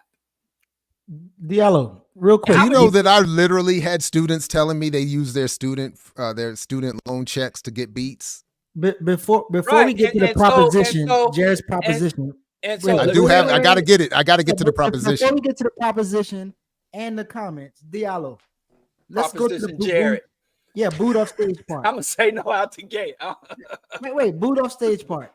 I'm not gonna parlay with Jared for a proposition. Farrakhan, one of his followers on stage, and there's an audience, and then you are on a panel too.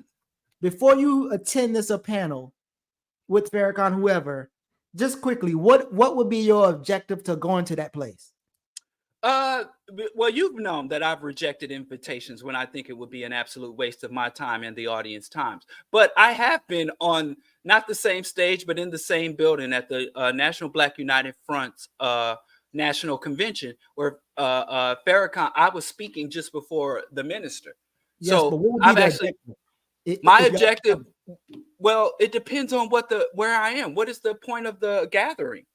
So My objective is to speak to and provide and to answer whatever request was made of the person who invites me out. So if somebody invites me out and they want me to cater some cupcakes, I'm coming there to cater cupcakes. If people will invite me out to articulate my positions, I would articulate my positions. It depends on why they ask me out.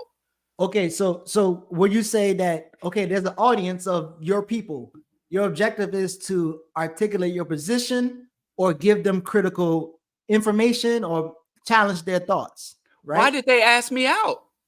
Because y'all talking about a topic that Farrakhan has one position and you have another position. Farrakhan has this wrong idea and you have the right idea. Absolutely. What would be your objective to the audience? Simply to honestly and clearly articulate my position, then allow them to use their intellect and their cognition to assess what I said. Okay, perfect. So, and you say you rather go to hell or whatever you were saying. So if the first word to come out your mouth is he's a con and they like boo you off the stage like you said, did you achieve your objective? Yes. How? Because I articulated something that the community needs to hear and accept and struggle with. And that's all. I would have a lot more to say after that. But if I said he's a, how do you know? How do you know? They drown you out. They boo you off the stage like you said. And that's their loss, not mine. Did the check clear? When I got flued out, did the check clear? Did they put me down for the vegan meal? Did I check the box for vegan? Is my vegan meal ready? You win.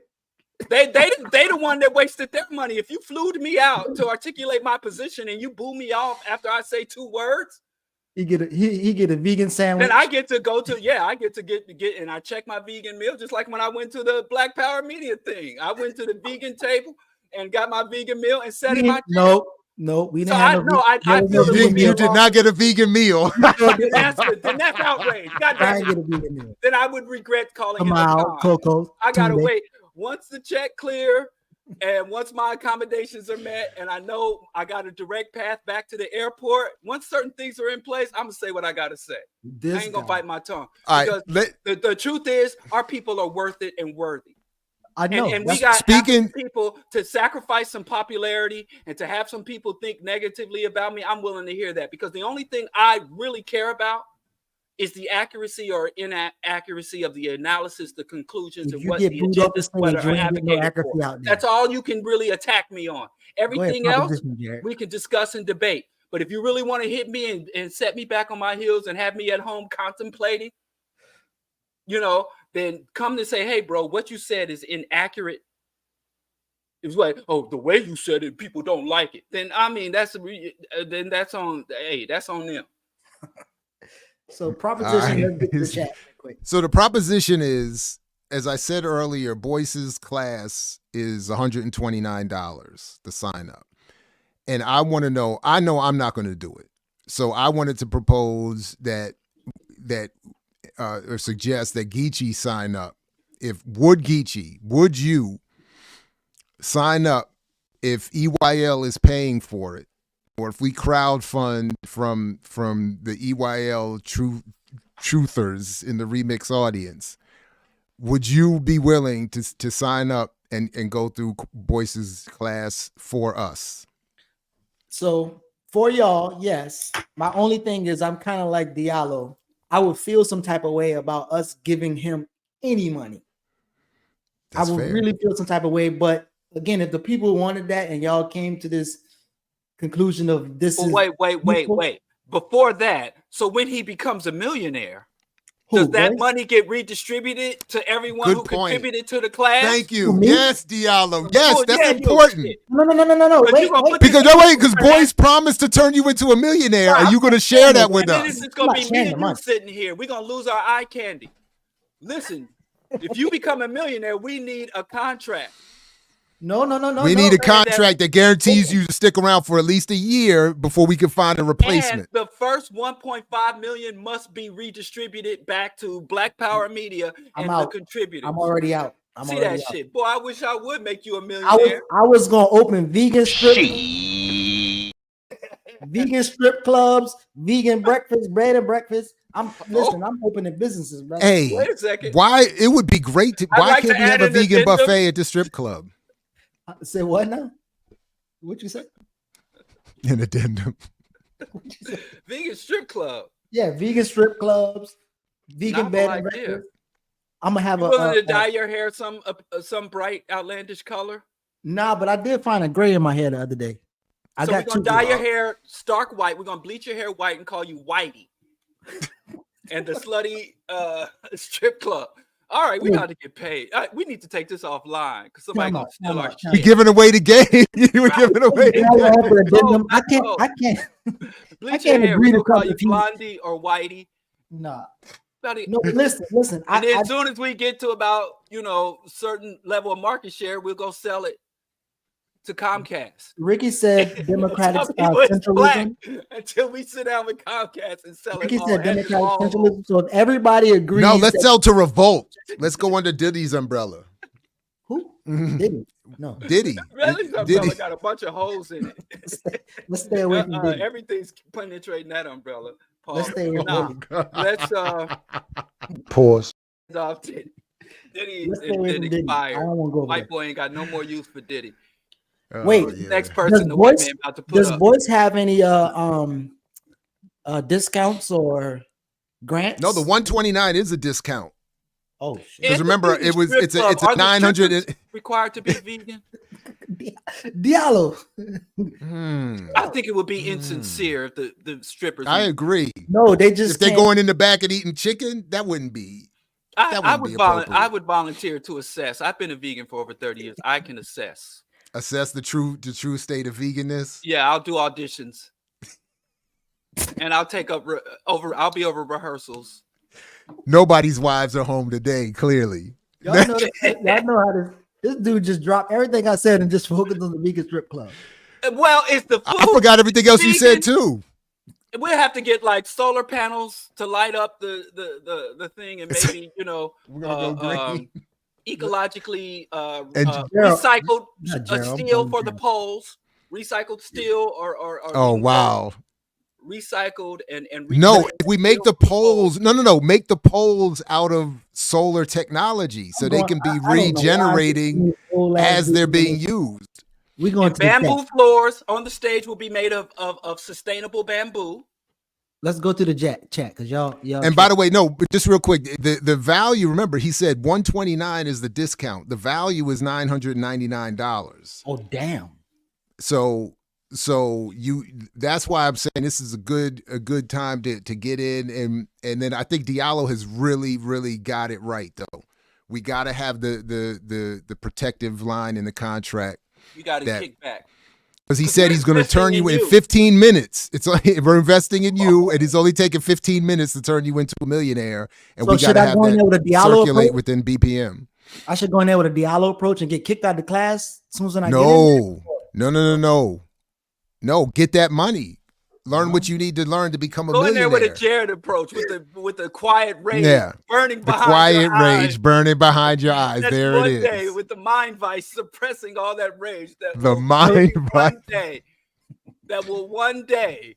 There you go. Instead of letting the pressure off periodically. Wow. So you listen. Scholarly demeanor, and on the last day, boom. Go wear a wire. No, if y'all think it's actually useful and it's necessary, I would. But again, I would really feel some type of way. That wire be janky as hell. Y'all see Geechee's internet. That wire would be glitchy. No, my internet was popping for the last month. And he come in there with a coaxial cable. That shit won't even be subtle. He come in there with a boom mic. Geechee can't do no stuff. Be a spook, Geechee. Be a spook. All right, what's the comments? Where are we the going with the comments? That sat behind the paywall. I like it. Boom. Greenlee would be proud. That's y'all can get me in there. No, for real. If y'all want to do it, I will do it if the people say it. Yes, I do. We was at Brother Hathaway's church on Druid Hill, and yeah, Dennis almost got us ran up out of there. I remember that. Oh wow. Yeah. You know, I was invited to speak at a church in Florida, and The Satanic Church? the young minister said that he wanted me to come out and talk and dialogue, and the church elders put the kibosh on it and canceled my travels. Oh, and the man. minister was so apologetic. So, Jared, I am working on a Boyce follower to come argue your point, because she says he has some validity. So, but she says she'll let me know when she's ready. But again, and apparently she read your book. That's all. If she's read, if anyone has read the book and claims that they want to debate or they have a critique and they want to debate, I'm happy to do it, and we'll see how well they read or how well they said. I mean, if they get the argument right and have a response for it, I'd love to see it. Okay, I'll be there. Who highlighted this? Me, I did, because it was dang, I said I wasn't going to forget, and I did. But you had said something about adding mushrooms to something. Oh yeah, I said I was going lion's mane mushroom back. Lion's mane, that's what you were going. Lion's mane mushroom back. So off of Diallo's point. Talon that mushroom. I actually had that last night. I had barbecue mushroom last night. Lion's mane? I think so. I don't know. I made some lion mane yesterday, and it was banging. Yeah. I have some mushroom. I have some lion's mane mushroom tea, coffee. Me too. But I also have I don't like that mushroom coffee shit. Give me my beans. I mean, I do prefer Central American coffee. But mushroom coffee is not that bad. It's not that bad. I will never know. Y'all have not made a convincing argument. Bro, I don't think nobody can make a convincing argument for you, though. This really has nothing to do with the NOI. That was more my point. Yeah. I don't think I highlighted that, but I think that was my maybe it was my point. Diallo. It has everything to do with the NOI. As goes Farrakhan, so goes the NOI. That's how demagogic hoax work. It should be called the Nation of Farrakhan. But I would. But the point. But I think. But I hear it as. Go ahead.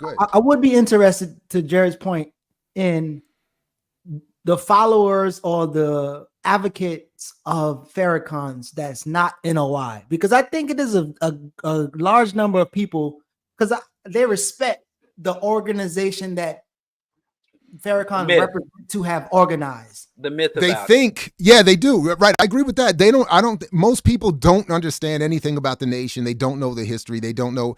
What they see is at times a well-promoted, strong voice seeming to defend them. And that's what I think is attractive to a lot of people. And when they see him, even if they don't understand the context or the details, when they see him brashly standing up to this white folk or that white or the Jews or this, that, or third, it has an appeal. But most of the times when I've seen the minister speaking about buying power, which is where particularly for the last few years I've been focused on, he's never talking to an explicitly NOI audience. And in fact, I can't confirm this. I've only seen Farrakhan speak live, I think, twice. And I've only been maybe in closed NOI groups, mosque gatherings on a handful of occasions. I don't think I've ever heard buying power brought up mythologically in the context of an NOI specific gathering. I've heard. You don't think he mentions it when he's preaching his sermons to his followers? No, I'm sure he does. But again, that's not my point. It's not that he doesn't. My point is that most of the people that hear him talk about it are not in the NOI, and that's the point I'm getting at. But isn't that a greater condemnation? Doesn't that make it worse? That a cult leader with delusional positions and absurdist positions bleeds well beyond. I mean, could you sit there? But again, the argument. But L. Ron Hubbard. Most of the people that listen to L. Ron Hubbard aren't even Scientologists, and his influence spreads well beyond just his. Wait. Isn't that a horrendous thing? Isn't that a bad thing? The overall argument I'm making with buying power, even in the limited form that the argument takes, and in my broader arguments politically, do speak to more powerful, bigger, worse problems than even the NOI. Yeah. That's my point. I'm speaking to a colonial or colonized situation that allows for flawed analyses, or to your point, flawed actors to be successful. That's what I'm talking about. But I can't get to that. In this case, I felt it more tactical. I can't get to that structural argument without pointing to some of these steps I thought I was taking to show how we get there, which is, here's where this myth starts. Here are the proponents in the Black community across the political spectrum that promote it. And here's what that is actually a reflection of: Black capitalism, colonization, propaganda, a global context in which psychological warfare is targeted specifically against Black people, and this being part of it. So yeah, I'm saying, why limit it? The analysis shouldn't be limited to Farrakhan and the Nation of Islam. They're a subset of a much, much, much bigger problem. Right. You know what? You know the best way to the most effective. Huh? You highlighted that, right? I really hate. Yes, I highlighted did that. Okay. Yes, I did. Highlighted that. Go. I'm like, let me tell you something, brother. You can hate all you want, but there are overlaps, or they wouldn't be. And I do acknowledge the different sects, and I oppose all of them. So right. I don't understand why he doesn't think I don't acknowledge them. I acknowledge the different factions, the different sects, and the different leaders and practices of all those. I acknowledge them all, and I reject them all. So I think he thinks my universal rejection of them means that I don't understand the distinction. I don't think there's any good way to be a follower of alien, colonial, male chauvinist murder cult. So I don't think that one male chauvinist murder cult, I understand that some give women more privileges and freedoms, some are less directly or indirectly repressive and oppressive. I understand there is great distinction, but I think the so-called good Christians and the so-called good Muslims and the so-called good Jews, they really provide cover for and are the foundation for the so-called bad ones. So I Big Teal, just quickly, Big Teal is a she, and I've had the pleasure of meeting her in person. So just to clarify, I know you just. So Diallo. So now you're going to go lie on somebody. Wait. Diallo has this. Wait, who's changing that? I did it. I'm not doing it. I'm not touching anything. Told a lie. First, we tried to deal with her inaccurate assessment of me. And if you follow me, I acknowledge and I talk about the various sects. I talk about the differences and divergence from the mainstream Islam to the various Islamic cults. And I know people always love to come in, Nation of Islam isn't real Islam. And I'm like, you want me to talk about the atrocities of real Islam as opposed to the cultist exploitation? I could do that too. Well, let me tell you something else. That's all that matters to me is facts. Let me tell you something else you do. Sometimes when you use your debate tactics, you conflate the idea of these things are happening simultaneously. So I don't want people to misunderstand what confrontational means. So Jared's approach is confrontational. He might not go up to a place where he wants to have a conversation with somebody and start off with like, yo, you a bitch. That's you never hear me call somebody right. I'm saying the goal is to have a conversation with them, not antagonize them so that they don't even want to have a conversation. So the method is not, oh, you a bitch, you wrong. It's kind of like, what do you mean by this? Or this is why I disagree with you. Kind of like what he do when he interviews somebody who disagree with. He said, I'm gonna let you know up front, I do disagree with you, and we will have a conversation on that. But I don't think the way in which he approach is not confrontational. It's actually confrontational, and sometimes it's effective. It depends on the person. So I don't want this idea of saying that people are avoiding open confrontation or confrontation. No, that's actually the thing, but there's multiple ways to confront somebody. Well, here's the thing. Wait, is that the Salim Wakil? Yeah, that's him. All right, shout out Salim. He always chastises like me. that. That's Salim. Oh, it really hurts my heart because I look up to this brother. Yeah, he's a good guy. And let me tell you something. The only type of confrontation you can have is open confrontation. It's not, and I think like if you're doing something that isn't open and direct, then I don't know. It's called, you can undermine, subvert, attack, but I don't know. Maybe I'm being semantical. But I think that the Nation of Islam, any organization that has the longevity and the impact that it has, I think that with that level of status and impact, I think they should be open. In fact, the more influential, the more powerful, the more longevity.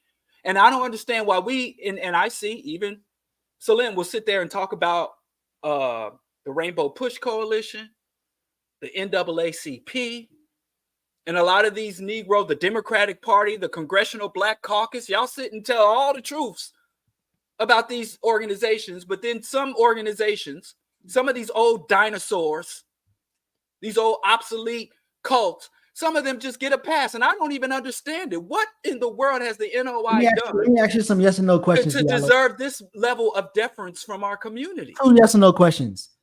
Would you say calling Farrakhan a cult is confrontational? I call him a cult leader. Right. So a cult leader, that would be confronting him, right? If I suppose I yes think or no, just yes or no, just quick yes or no. Yes. Yes, it can be defined as confrontation. Okay. Calling him a cult leader. If I say Farrakhan has some things that I believe he gets wrong, is that confrontational? Is that confronting him? Depending on where you say it in the context in which you say it. To me, it's not confrontational or controversial at all. It is a rather mild statement. Though. It's confronting him and what he said, right? Both of those people are. No, I don't think that's confrontational. Huh? You saying to say I think Farrakhan gets some things wrong. I think that's not confrontational. Oh. Okay. I mean, I think even Farrakhan was like, well, maybe he's admitted to being wrong about some things. He's apologized for some things. Maybe I don't understand confront then. I thought confronting is instead of subliminally talk about somebody or not dealing with it, specifically naming names, Farrakhan has these things wrong, and then elaborating is confronting him, as well as Farrakhan is a con man, is confronting him. But both of those people are going to get a different response. Well, he's just saying what I'm doing is nothing new. It's just not effective. And I disagree. I mean, when the goddamn feds kicked in the door of Dr. York's cult, that was confrontational AF. You know, just me calling something what it is, according to the definition, me calling something what it is confrontational. But when the feds kick in the door, that's not confrontational. See, but I think again, this is my point, right? And I don't think there should be anything in our community that's above confrontation. But slow down, because this is my point. Though. And everyone. My question that I'm asking you in terms of like softening the truth. Is that softening the truth, or what is the like? The truth is what it is. I don't think it's soft or hard. It's either accurate or inaccurate. I don't think softness or hardness is a way to define something. It's accurate or inaccurate. Is the Nation of Islam a cult? Yes or no? If you define a cult as people, I don't know. I don't even know how to answer your question, but go ahead. If you define a cult as what? No, well, confrontation is inherently hostile. I think calling Farrakhan a cult, soften the truth. I think if you're softening the truth, you're no longer telling the truth. I don't understand what that means. That's like alternative facts. So that's not true. That's not true. I mean, you could. I mean, if somebody has a piece of food on their cheek, you could make a discreet letting them know you got food on your cheek, or you could stand up in front of a whole crowd and be like, "Yo, you got food on your punk ass cheek. You look like a punk with some food on your punk." I mean, both are telling the truth. Is that what y'all see? Is that how you see me? Fingertips to chest. Well, a little bit, yeah, I do. A little bit, yeah, I do. A little bit. Who did I call a punk? But specific. No, I'm exaggerating a little bit to make the point that I was just making. Well, let's not exaggerate. You do that all the time. What are you talking about? Wow. No, in this moment. I can't believe you just said that. But I'm curious to how y'all really. No, I'm not saying don't ever exaggerate. Just like when you said you disagree with so and so on this point or that point. What I'm saying in this moment, Y'all don't see me out here calling people punks and stuff. What do y'all really? So what do y'all really? No, look. What I'm saying is, if you want, again, I don't think it's the same thing. If whatever I may think in terms of agreement or disagreement, I don't think it's effective to tell someone who is a follower of whatever that they're in a male chauvinist murder cult. That's not going to be the best way to get them to see that may in fact be true. That's all I'm saying. So you don't think that it's appropriate to tell a member of a male chauvinist murder cult that they're in a male chauvinist murder cult? What would you tell that individual? If the goal is to get them to leave and build and increase their political and education, et cetera, and so forth, I don't think that's the best way of doing it. I don't. But I also think Diallo is doing what he said he's not doing, because wow, shout out to Skip. Am I delayed? No. He's just ignoring you. No, I did talk over you because I just now saw the comment. I'm sorry. My bifocals, I gotta adjust my whole real time. But again, when somebody has a different tactic, when they have a different tactic, Diallo accused them for doing nothing or not it. Or being soft. And it's like, that's what you're doing, but you're also not acknowledging how people receive you. And so when we give you an example of how people receive you, you think we're exaggerating, but it's like you normally exaggerate when you come on and argue. But it's also that I also think in some ways it could be a cop-out. I think it could be a cop-out to say, I'm just going to walk into a room and bash everybody with my even accurate analysis. I mean, first of all, I'm speaking out of experience with this. I have knowingly, consciously been guilty of this, where all I've wanted to do was disrupt the space. Mm-hmm. And my analysis would be accurate. But if the goal was just to disrupt the space, it wasn't to build, it wasn't to have another conversation with anybody in the room. So what I said was factual, but if I just walk in and I'm like, yo, this is some bull and you a fraud and this one is that one is this. I did this specifically. I did it one instance I talk about sometimes with Reverend Yearwood, and everybody in the room that I would have wanted to build with walked away from me. So not on the basis of factual inaccuracy or whatever, or analysis. It was just I walked in and was just like, but in that moment I was being conscious. I don't even care. I just want to disrupt the space. So I do think, and what was Amos wrong on? He was wrong in his assessment of what the Selig Center meant by buying power and what the potential for that buying power to be meant for Black people. Or means for Black people. That's and the details of which specifically are improved upon in the second edition of my book. But that's the short answer. But also, I think that's the example, right? So Amos is this figure, Farrakhan is this figure. If Diallo or Jared wants to tell a follower that these people are wrong, most of the time they're gonna hear like, "Oh, you just saying Amos wrong," and they can't even argue what you're saying he's wrong on. And I'm saying one. But to be fair, sorry, my bad. But that's on them. Say what? If you articulate something and someone takes it the wrong way, that is not your responsibility. I disagree with that too. That's not true. That's not true. That's not true. You got people out here. We sitting here on Emoja. Y'all didn't interfere with my day one of Kwanzaa. I ain't even got my Kenora set up yet because somebody misrepresented and mistook what you said, and you said it in the most calm, academic, direct manners with infinite sources of support and validation for your point. And they on here questioning your whether or not you even have a PhD. They in here assaulting you. You got Willie D who wants to cream you like lotion.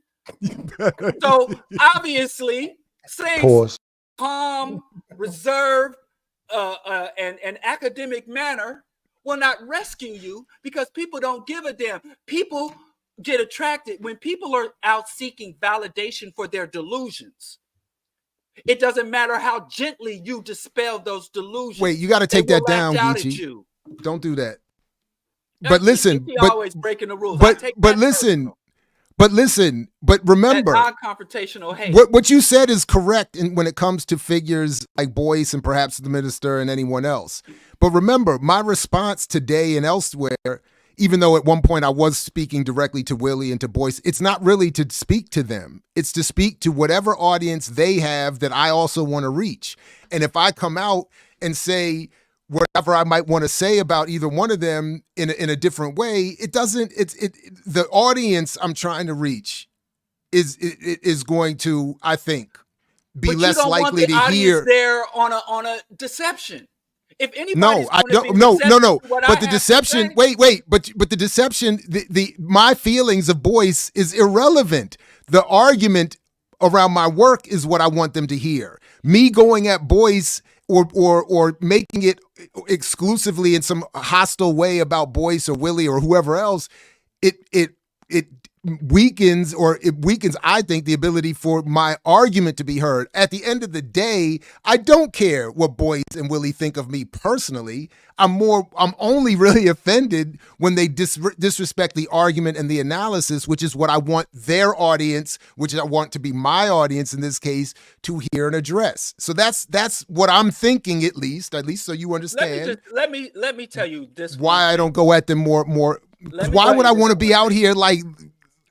Also, I think Diallo contradicting himself. No, that actually wasn't what I was going to say, but that's funny. That was funny. That wasn't what I was thinking. Let me tell you this one contradiction, Diallo. One contradiction. Not just one sentence. All I need is one. No, let me say this first, and because Dr. Jared, the Spirit put it on my heart. The ancestors put it on my heart to share this message. There are as many potholes in the high road as there are in the low road. Okay, go on, Geach. So Diallo claimed that these brothers are propagandists, right? Propagandists do what, Diallo? Propagate. Real short, huh? Propagate. And do it. There's a personality or charisma you have to have, or a way in delivering your message you have to be a propagandist, right? I'd like to believe that, but I've seen a lot of people with very little charisma or presence that are very effective propagandists. They know the audience. Look at some of the most effective propagandists. A lot of them are just little weasel scumbags that nobody would pay attention to. But they know the audience, right? Depending on yes, they do know their audience. Okay, let's slow down. There we go. So propagandists know their audience, even if they don't have personality or charisma, and they adjust to their audience. And if we put the counter propagandists, and you are a counter propagandist, wouldn't you adjust to your audience too? Depends. I adjust to my audience all the time. I adjust to my audience all the time, but I don't compromise my positions. I don't compromise my principles. I don't compromise my ideology. I don't compromise my arguments, but I will make adjustments. Absolutely. Who doesn't? Yeah, we're not asking when I'm talking to youth to talking to elders. When I'm talking what have we been arguing about for the last hour? Because what I don't compromise. So, like I said, what principle is being compromised if I don't call somebody a name? So if I'm depending on what audience I'm talking to, there's certain things that I'm going to say and have to articulate. Otherwise, so you can compromise as long as it doesn't change your position or your view. So yes, but I guess if y'all agree with me and I agree with y'all, wonderful. Are we there now? Wait, say that again. Well, Jared said we all agree. No, did you believe we agree? No, because a lot of times when people saying they're trying to speak to the audience, they change their whole shit up. I've been to lectures. We ain't talking about who is the they? I'm right here. You talking to me? No, I'm not talking to you. I'm not talking to you. I don't think you've done that. But you have said. You have said. But you have said. Go back and watch where we talked about where we discussed your books, and I brought up some things in the later chapters. Some things you advocated for, and you were like, I didn't want to say the other thing because the other thing is a bit too much. Oh, well, I mean, I didn't want to, you're right. Oh, so if you, because listen, okay. All right. I see what you're saying. So, right. You're right. So I narrowed the focus of my argument to buying power. So I didn't get bogged down in larger debates about politics and ideology. That was the goal. You're right. So I guess if that's compromise, okay, all right. Allow me to give you an example. I worked with young people for many years, and it was Chicago Public School grant. So it was some money. I had some money on the table, right? And so I was and it was for the Green Teens program. And we were doing what was within the scope of our work. But I had a lot of young people of military age, high school seniors and juniors who were being recruited into the military. And so I talked to them. I didn't say y'all would be some bloodthirsty imperialist cannon fodder, but I did, talking to young people who were less than half my age about the military, the history of the military, their prospects for the military. So yeah, I wouldn't talk to them about the military like I would talk to some vets or some guys closer to my age or my peers about if they were advocating for the military, wanted to join the military or supporting the military. So I didn't talk to them, but I said the same shit. But I did as a person of authority over them. You know, I was paying them, even though I was getting paid to redistribute the money amongst them. I was cutting their checks. I was assigning them work. I was a person of authority, and I was discouraging them. And I did discourage many of them. I was surprised at how many thought going to college meant going to the military, because these are poor black kids. And I discouraged them from going to the military. And if you were there, if that, number one, I wouldn't put that public because they're young people, they're minors. But yeah, I didn't talk to them the way I would come on here if we did a discussion on military recruitment, enlisting in the military. Yeah, I'd say some things to our audience that I wouldn't say to young people when I'm in a position of official authority over. So yes, of course, I come with different, but I said the exact same thing. Don't go into the goddamn military. The military is an imperialist, omnicidal machine. So you do take trauma-informed approaches. Huh? You do take trauma-informed. Yeah, like when Jared's on here promoting the military and talking about how great it was for him, it's different when I challenge him than talking to an 18-year-old who's about to enlist and doesn't even know. So yeah, I do change it up. All we saying is psychic violence. Psychic violence is a trauma that subconsciously impact us, and we are asking you to take a trauma-informed approach to our people. That's it. Not change, not switch, not compromise. I am. I absolutely am. I have nothing but love and respect. I'm telling you, calling somebody's cult leader a cult leader is probably a service. It's a service that all of y'all should do. Shame on you if you see a person being exploited by a cult. I'm saying it's not a trauma. Call it a cult, then you are perpetuating their abuse. Okay, slow down. So if a woman is being abused by a man and she won't leave the man, and you won't call that man an abuser? Wait, I'm saying, don't call a man an abuser. It might offend. Of course he is, but I'm saying if she is turned off by the fact that you would say that, will you still use that, or you would talk to her in a different way? Yes, I would say you are being abused. Your man, your loved one, your man. Thank you to your man. Yes, your man is an abuser and you are being abused. This is not a healthy relationship. And here are some resources available to you. Here's what I'm willing and can do. And she'd be like, you a hater who you don't know him like I do, like they very often do. I would fulfill my obligation. I would not feel that I have spoke to my most low-level, base-level obligation. So your ultimate goal don't want to reach them. Okay. Your ultimate goal is not to reach them and speak to their level. I'm not going to lie to you to reach you. I'm not going to deceive you. See what I mean? That's you going back to the point. You don't have to. You're going back to the point. Because when you win somebody with a lie, you got to keep them with a lie. Diallo, you're calling what you're not doing a lie, and that's not true. It's a different approach. Different approach doesn't mean it's a lie. Tell me the truth. If a woman is attached to an abuser and she's offended when people attack her, because I've seen this with my own eyes. I've lived this. I've been under the roof with abusers, and the victims of the abuser don't want to identify the abuser as an abuser. What would you call them other than an abuser to speak to their condition and to inform them? But if I go to somebody and I say your partner is probably not the best for your long-term health, that's not lying to them at all. So that's the distinction I've been looking to make. That could apply to non-abusers. Every day I'm trying to encourage my wife to eat peanut butter cups. But can you admit that's not a lie? That's a softball. But can you admit that's not a lie though? that's incomplete. It is a yes. To me, I would say that. Bro, do you have to complete it all right now in the first 2 seconds? Because there's a lot of people in relationships that can't be defined as healthy in the long run. That could mean anything. Somebody that's encouraging, hey baby, let's not go to the gym today. Let's just eat some fried food. But that's not necessarily an abuser. Man. And what people define as health. Somebody say, you're not healthy. You don't take your children to church. You don't raise your child up in the spirit of Christ. Let's finish these last 4 comments. You are being abusive. Y'all listen. Let's just make this clear. You do not help a victim by being deceptive or softballing their victimhood.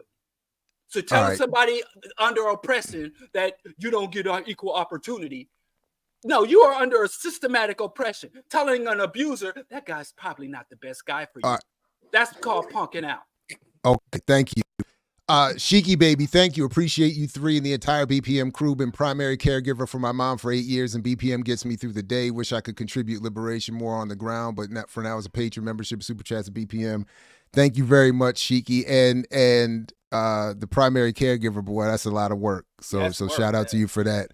And as I said in the other video I posted this morning, go see, if you get a chance, go see American Fiction, and that thread you will appreciate a lot of things in that film, including that thread there. Listen, my food is here, so I gotta go. I gotta go get it. You can finish the questions. I'll be back in a second. I gotta go get the food. Yeah, because I'm starving. But I'll be right back. Okay, so what did you stop at? Boom. Latif, appreciate you. Diallo, I don't know if I'm gonna take that little proposition unless the people want.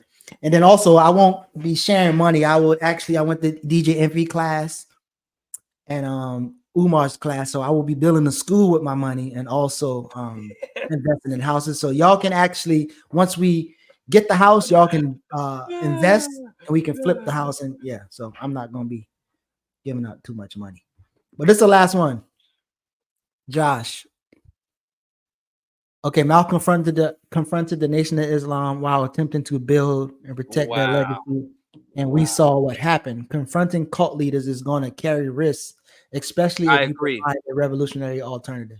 I agree. But I agree also with Kamal's essay in our book. Of the nation, not a Kamal, as I was saying, excuse me, Diallo, Kamal in our book made a great point though in A Lie of Reinvention. I thought his assessment is fair that Malcolm's approach to condemning the nation exacerbated and worsened the problem, and his style could have been amended to be more effective, and not escalating things in the way that they did. I think he made a good point. You're on mute, Diallo. We heard that's fucking bullshit. Which part? That's motherfucking bullshit. Fuck that shit. They murdered this man in front of his pregnant wife and children.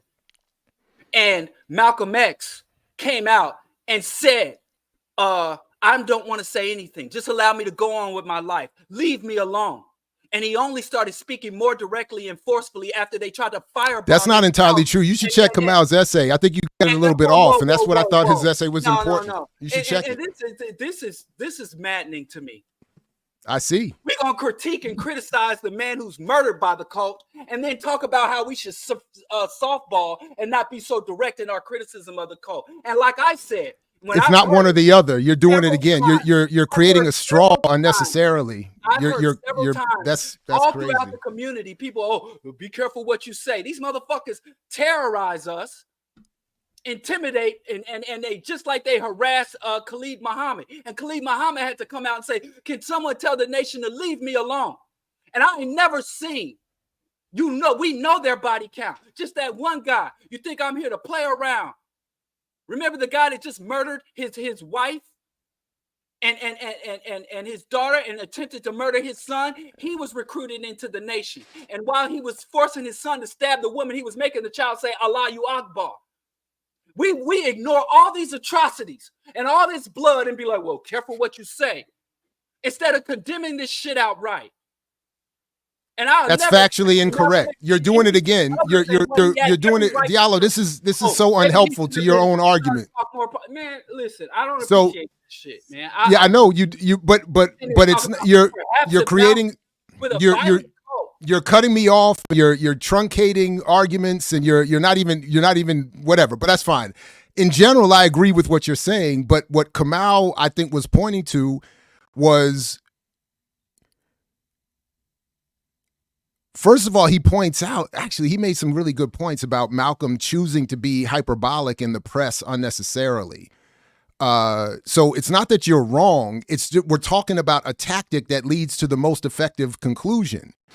So if the tactic in Kamau's reflection, is I'm quickly trying to probably not do it justice, was to raise a question about tactically adjusting yourself, knowing what you're up against, to be more effective down the line for a greater outcome than just getting assassinated, if we accept the standard story of the assassination, then I think it's worthy of being raised and considered decades later in the context of defending Malcolm. Let's not forget the context of the book now, of defending Malcolm and his politics. I think it is of value to be able to raise a question about a tactic in a given moment and look at what may have been less effective. So, but it's easy for you to just, because outside of organization, outside of movement, outside of anything other than Diallo's point, it's easy to be that but clear even Diallo, and confident. Diallo said he don't feel like that. He don't feel like that in the community. I have faced real consequences for my positions, and so fucking be it. Because goddamn it, if I ain't got nothing else for my people, I gotta give accurate conclusions and analysis. And now you're gonna talk about a man. Oh, he could have said something different. The ADL and all these other organizations that have done and said far worse about the nation and the minister. Where the smoke for them? This is some anti-black shit. Because you just created another false dichotomy. The ADL has gotten plenty of smoke, and the ADL's goal was not to organize black people, Diallo. Malcolm's was. So of course there should be a difference. Of the nation. I'm not talking about the goal of Malcolm. Malcolm didn't do anything wrong. He spoke the goddamn truth. Okay, well that doesn't do us any good either. Malcolm did nothing wrong. That doesn't help. Malcolm is still impacting people to this day. Okay, but again, you keep let's wrap it. I want to eat. You keep creating false dichotomies. You're not gonna mess up my meal now. The straw. Go back and look at the work and what's documented. Diallo is speaking really fast, but he literally said that none of his leaders will go without critique. So yes, he would critique Malcolm, I would assume, because that's what he just said. I have a lot of critiques for Malcolm. Okay, so stop saying I have a lot of criticisms for Malcolm, but speaking the truth and telling the goddamn truth is not one of my critiques. It's not anything I have a problem with it. Nobody said he didn't tell the truth, though. Correctly and honestly, he articulated the truth. Again, Diallo's arguing against what nobody has said. You're arguing what nobody has said. On your day off. On your day off. Now you really picking cotton at night. You making up arguments to fight. This shit. But all right, so the way we good? Supposed to deal with a traitor. Do what now? What happened? What'd you say? He's quoting Farrakhan. I get it. Oh, yeah. But that's irrelevant to the point I was making, but it's cool. All right. Thanks everybody for this pop-up. This has been great. We will be back Friday as I think, right? We back Friday or right? Same time, same place. No, not same time, but yeah. Not same time, same channel, back Friday. And who knows what'll be coming up between now and then. So make sure you got the bell rung, like, share, subscribe. Support our Patreon. The link is in the show description. Anything else you want to let us know about, fellas, before we get out of here? So what today is Tuesday. Oh, actually, we pushed our Monday study group for Tip of the Spear tonight, 6:30 Eastern. Obviously, you would have to already read the chapters. But yeah, we finishing that book up. Yeah. Where's the link for that? I'm in the chat. I'll send it. It's gonna be on the that chat. People, y'all organizing these chats is too. I can't keep up. I know it's too much for me too, but hey, I don't know how else to keep people in one line. All right. Well, I'll see you later then. All right, everybody. Peace if you're willing to fight for it, like Fred Hampton used to say. Catch you next time here on Earn Your Liberation and throughout the BPM platform. Thanks. You got to earn your liberation.